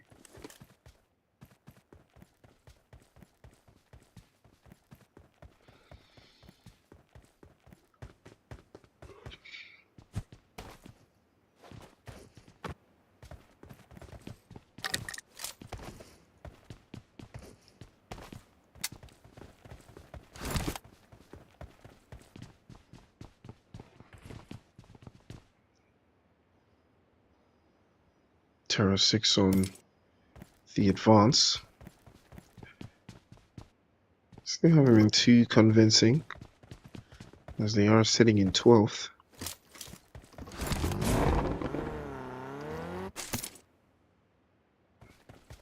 Could be a way for them to get very, very reckless as they go into the last game.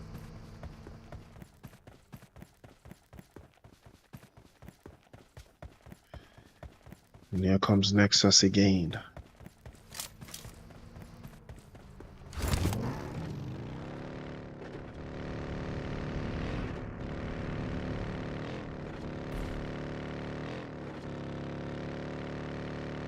Crown Esports have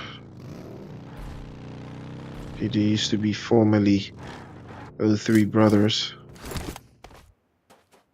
It gets signed by the esports organization. And since then, it's been history. They have been very, very, very active so far.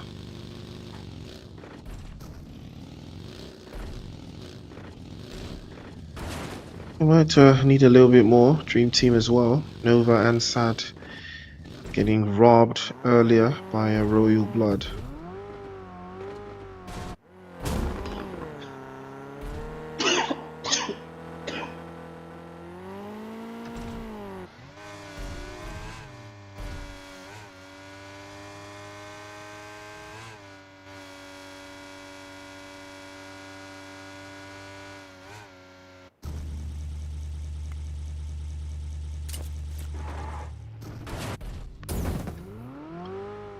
(10-11) making their own advance.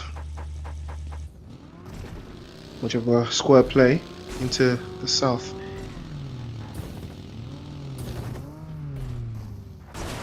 Southeastern region. And they are starting to take form, take shape, as the play zone is already on the move. And it will put them into very, very tight corners. That will require something special from them, but currently paying very much in front with over 10 points as it stands.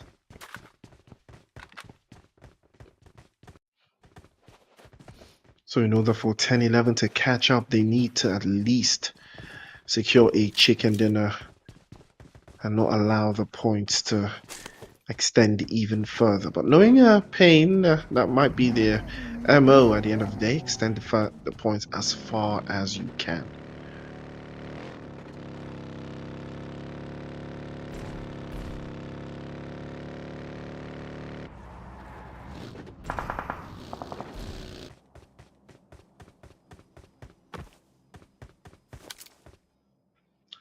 Zenith Force also have been very slow to act, slow to react.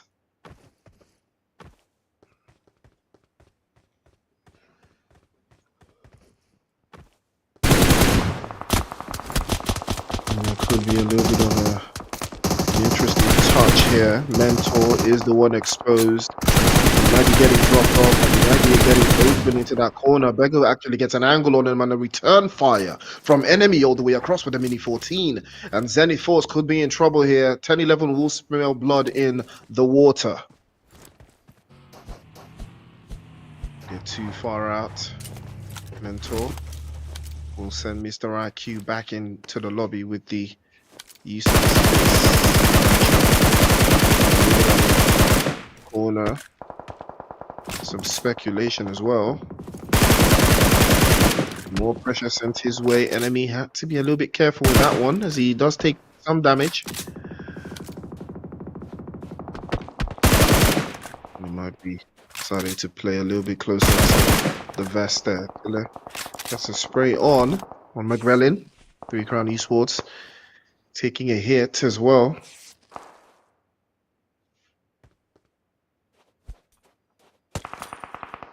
Kule continues his assault.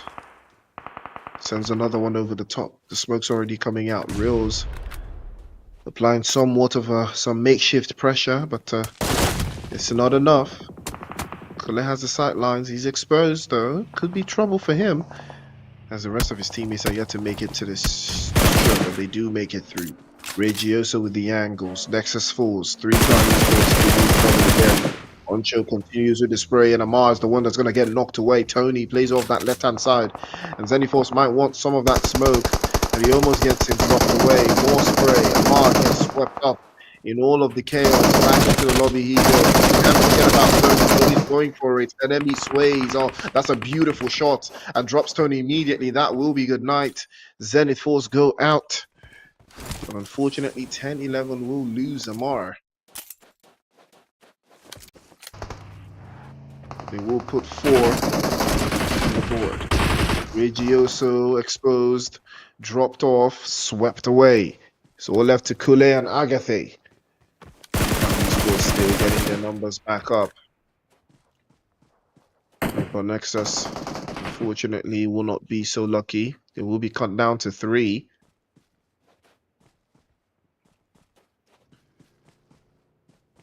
Here is a little bit of commotion, trying to hold the lines there, but player killers, yeah, not looking to hear any of that. They want more, and they will take more. But Aura, can they put a stop to them?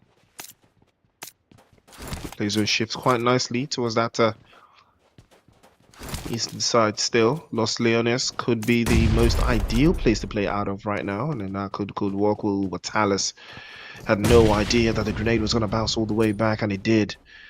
And he takes a hit. But does Aura know? Are they aware? Danger peeked out again, and the onslaught continues, but Halabi will get the angles tight and get them right. Gets them up immediately as well. Cutting a little bit on the HP, and the Crusader falls and will be swept away. They can't seem to breach. Player killers continuously mount the corners, and the angles are just too tight. But take a look at that. 1 HP applies more of that pressure, but it's not enough. Player killers will slit the throat of Aura, and they do it in such pristine fashion. And here come the Invincibles. Almost a way to park things out. Kule and Agathe. Could have been them, could have been yours. And Agathe switches immediately over to the Molotov, but she was exposed to Reels, and that's going to be the end. Invincibles just couldn't hack it. They go out again early.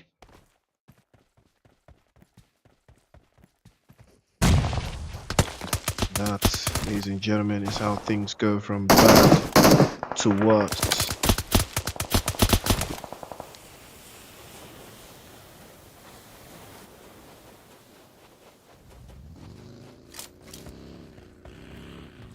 There is a little bit of a hidden identity here.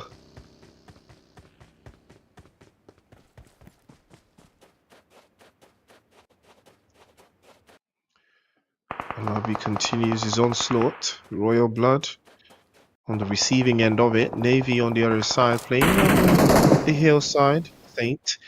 Gets a good spray onto Rumsey. Foul play could be in some serious thingamajig right now if they can hold off, but Overgab still knocked away, and it looks like he might be too far out to get picked up. But Rumsey's not going to be that lucky, as Engine will send him back into the lobby with the quickness. The M24 coming in handy. They will be locking horns again. The Navy SEALs so far still holding on. One elimination to the good sir. Might be a big chance to make it 2, provided all of their plans come to fruition.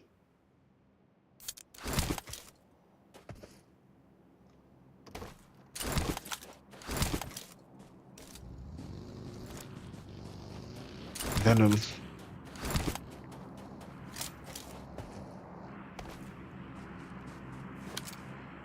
Five eliminations so far for Pain.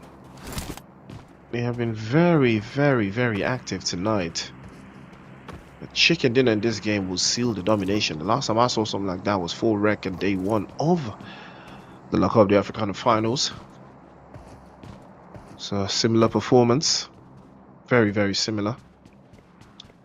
Well, more matches to be played.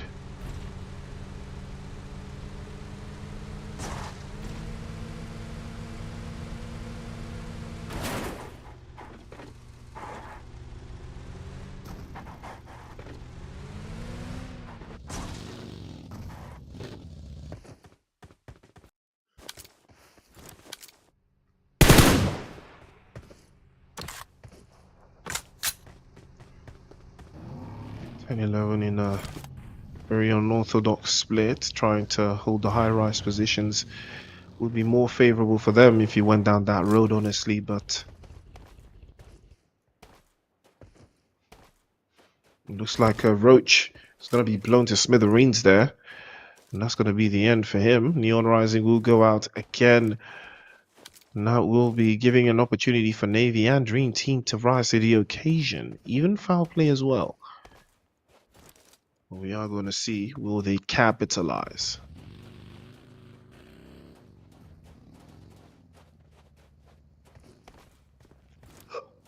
For the time being, Pain, Player Killers, and 10-11 all sharing 5 eliminations apiece. 3 Crown Esports also adding a little bit of a steez to the mix. But they have lost their top 3 finish. They're currently sitting in 4th. So they need to throw everything but the kitchen sink into this final game of day 1. Remember, you want to start day 1 very strongly. Starting strongly allows you to finish strongly. At least that's what they say.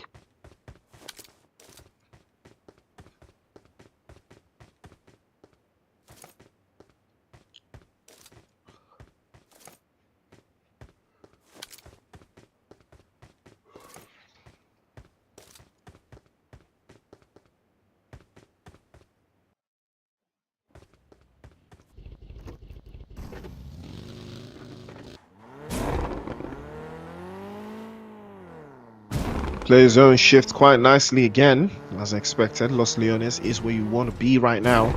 If you're not there, you're wrong. You're very wrong. 4B4M all the way far out in the east, just south of Impala. TERRORSIX inside of Impala, making their own rotation as well. But Pain and the 3 Crowns Esports just coming in from that northern side of Los Leones.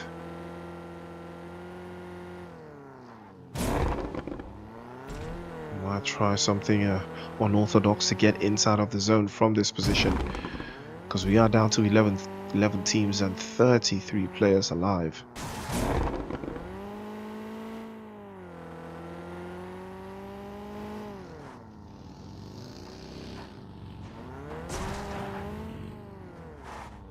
We have finally arrived, sitting quite nicely in the center. Continuous sprays. In 3 Crowns, he's trying to lay a little something of a makeshift ambush. It's not enough. So it looks like Talus will be getting a taste of the sweet nectar. That is a knock on one of the guys from Royal Blood. Reaper gets caught out as well. Bella will into that corner figure, speaking to how they are able to hold that position, but unfortunately it's not enough. Player Killers continue to extend forward. 8 eliminations, all their players alive.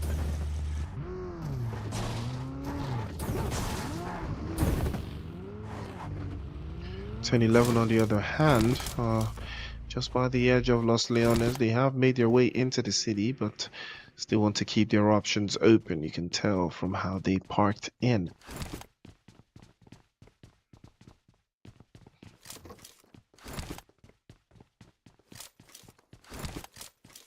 Saint has been the better part of Navy SEALs today. He has been doing a lot of groundwork and heavy lifting for the team. So big shout out to him.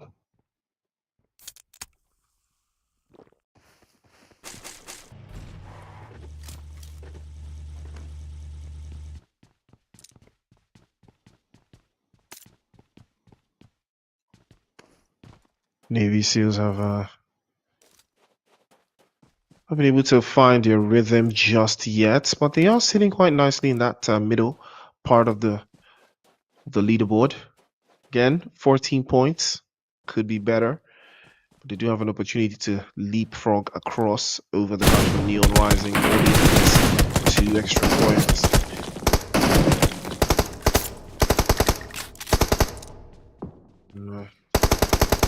The utilities are starting to go down, you know.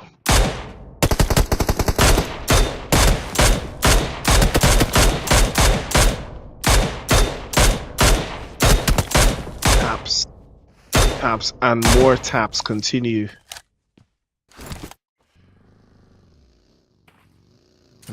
Talus continues. 10 eliminations now for the player killers. And they are looking very comfortable there. Good spray from Lone Wolf, but he's getting chased across into the corner. But unfortunately, he's not going to be so lucky. And that's going to be the end for Danger. Surely he's going to get cooked. But no, he couldn't make it. I believe Lone Wolf did get stopped. And Danger will be getting picked up. 11 eliminations now for the player killers. And they are starting to creep closer and closer to 10-11 on the leaderboard. Things are not looking too bright for them. But Wise will be on the top half of that leaderboard. We're down to phase 4 now. And the rotations from this point forward will be very, very decisive. King Tata is going to take a couple of shots of that mini straight to the skull. He will think again. He will rethink what his options are. But right now, player killers have leaped over 10-11 with a single point. 10-11 are 6 eliminations behind.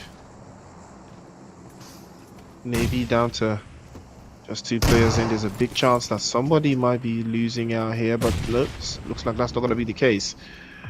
Zenjin gonna be so lucky as well. Pops a couple more shots.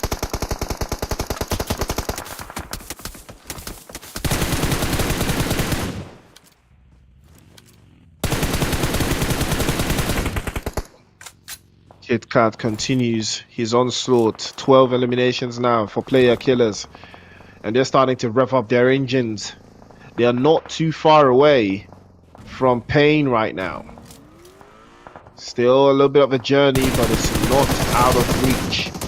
Grelin is exposed. Talus had to be very careful with that one. 3 Crown Esports, they know exactly what to do. They will make the advance and they will hold the line against player killers. Here they come, 3 versus 3. Rails is gonna be swallowed up by that vehicle and he's gonna get run over. Kit Kat turns his vehicle into another type of weapon. 13 eliminations now coming through. And there's more to it.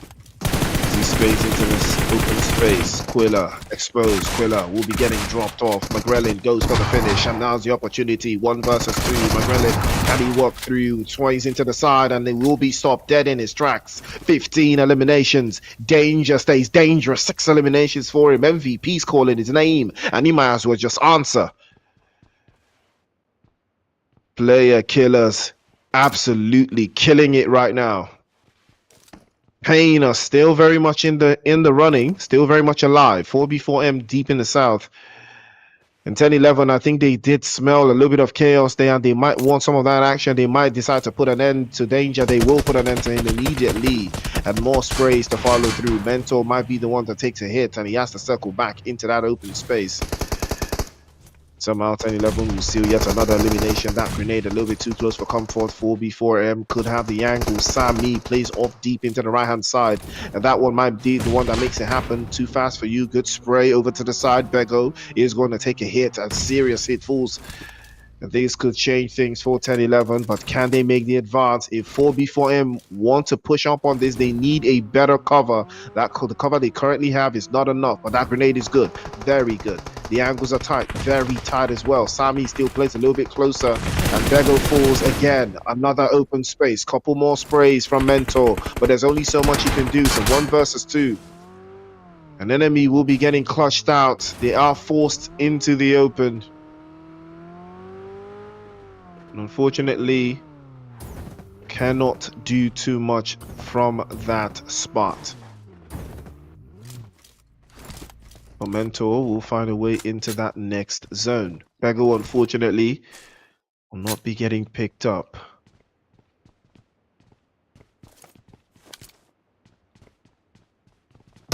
Zeno has trying his best, but Knees will put a final nail in the coffin in Navy. We'll go out in 6th, and that puts them still behind the guys from Neon Rising. They couldn't get the points up. Or before making a rotation across. They are getting caught out as well by Dream Team and Pain at the same time. Again, the rotations, like I said earlier, very vital to your success.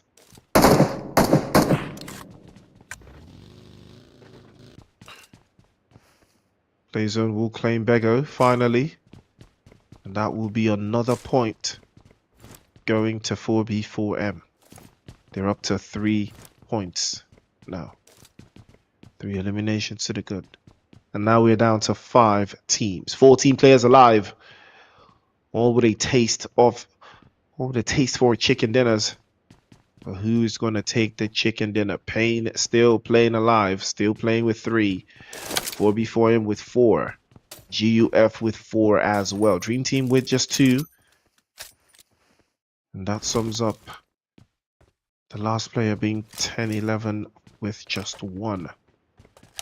But how far ahead can he keep his team? How many points can he secure them? Pain. Oh, that's a good grenade sent over. Just a couple of inches wide. Was going to play a little bit off the side, that open corner as well. It's all about making the right calls at this point. Down to the final moments. 30 seconds until the play zone shuts down. Fireboy makes a way inside and holds a little bit of an open space in just beside the silo. They do have a sight line on Cappuccino. Yeah, Cappuccino still. Inferno up onto the side. GUF trying their best to hold on the best they can, but Mentor gets the angle on Kira and sends him back into the lobby. The MG3 is diabolical when it starts to connect. His Mentor tries to hold on. Grenades being sent over the top side, and that one could speak how dangerous it could get. And Mentor is going to be spotted. 4B4M will clutch it out and send 10-11 back into the lobby. This is the opportunity now for Pain to stretch their lead even farther beyond their wildest dreams. 15 eliminations from player killers. It's not enough to smooth more of anything. Fireboy with a spray over the side. Connects immediately. Knees gets knocked away, but the return fire from Clutcher's perfect. Inch perfect. And Fireboy is going to feel that one in the morning. Well, fortunately for him, his teammates are there to the rescue to get his numbers back up again. Inferno, very, very close, very quiet. Grenades getting tossed all over the place. And Happy and Slinger biding their time. Knees still knocked away. Can't crawl to his teammates. They're too far out. They will have to reposition. And reposition they will. Clutcher already make the play. Moves inside the corner. And tries to get the reset on.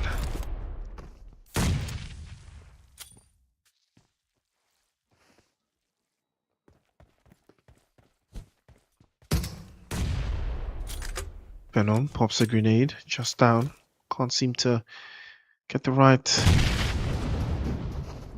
execution on it. Ooh! Was very close. Very, very close from Happy. A little bit of a distasteful spray coming through. The Fireboy will catch Capazino in the open and fools him away with the M4. And you might be thinking that this might be time for him to pack it up as Venom continues to apply more and more pressure. The play zone is starting to squeeze more and more tighter. The GUF can't seem to make a way out. Payne have them pinned inside.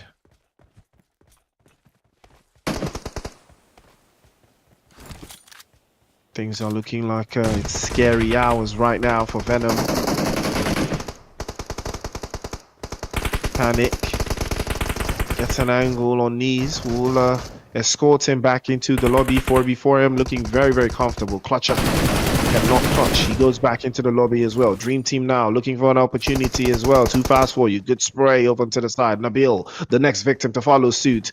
And now Payne could be in trouble. That distance that you're trying to create, it looks like he might be a little bit too shy. GUF onto the corner as well. Still trying to make their way through in a 2-2 split, and that gives them a little bit of an advantage. But can they play inside? Slinger now decides to pop through into the corner. First spray into the right hand side, and that grenade is dangerous. And it does cut her. Slinger's HP down to about 4%. He tries again, but Happy had them ready to back inside. Panic falls as well. Beautiful shots with the S12K. Another opportunity for Dream Team, but they can't seem to circle back into the right hand side. Again, another spray. DBS now tries to smother and slaughter all the opposition, but Venom gets the angles finished and cuts it immediately. Panic is getting caught out. Inferno's trying to spin through. Furner Boy puts some more pressure into the sternum, tries to blow him to smithereens, but the bullets just can't seem to connect from inside. Peeks again, tries to purple back, and that's a little bit of the play. Copazino is there, still alive. Applies some more pressure to Fireboy. His position is exposed and he can't seem to be a threat. But now here comes Sami trying to hold on. He takes a little bit of a hit with the S12K. Takes a couple more shots into the corner, but unfortunately the S12K from Happy will put a smiley face at the end of those shotgun shells. Sends him back into the lobby as well. Grenades to follow through. More pressure. More pressure on Payne. Can they hold on? The chicken dinner, 3 for 3. Can they turn it up a notch? But it's not looking like that's going to be the case. 4v4M, they're not allowing this one slide through. They've got 3 players up and they're not letting it go. They want the chicken dinner. They want to be a part of the conversation. Copazino again prays into the corner. Puts Happy down into his misery and swaps him immediately with the S12K. Puts him back into the lobby. But Venom peeks down. He takes a hit. He falls back. And that will be the end. Inferno will put Slinger back into the lobby as well. And 4B4M, they know exactly what type of time it is. But they expose themselves and GUF will snatch that one away. Take a look at that. GUF, the Forgotten Stones. They might be the ones to claim this final chicken dinner. Nobody saw them coming. They played this to perfection. They played it slow and steady. It will win the race. Capazino plays behind that smoke bomb being paraded over to the corner. Inferno now knows that Venom is all the way down here. Grenades getting launched perfectly from Capazino, but unfortunately just a couple inches shy. 1 versus 2 here. Venom, can he pull something out? The first grenade connects, and this one will cut his HP down. He's down to 1 medkit. He sprawls over to the right hand side. Dream Team as well will take more and more hits. They will go out. They're down to 2 teams now. It's Venom in a 1 versus 2. Swaying into the side as well to hold off. Inferno is exposed. Plays off that little corner, that pocket of space. The play zone starting to force him inside. But Venom knows exactly what he has to do. He has to force him into the open side. And he makes the right call. Cuts his HP down. Another opportunity here to make something happen. Always goes for it, but he almost had it. But GUF will snatch the final game in the Winners Showdown Match Day 1. And what a time. Nobody saw them coming, and they took it home.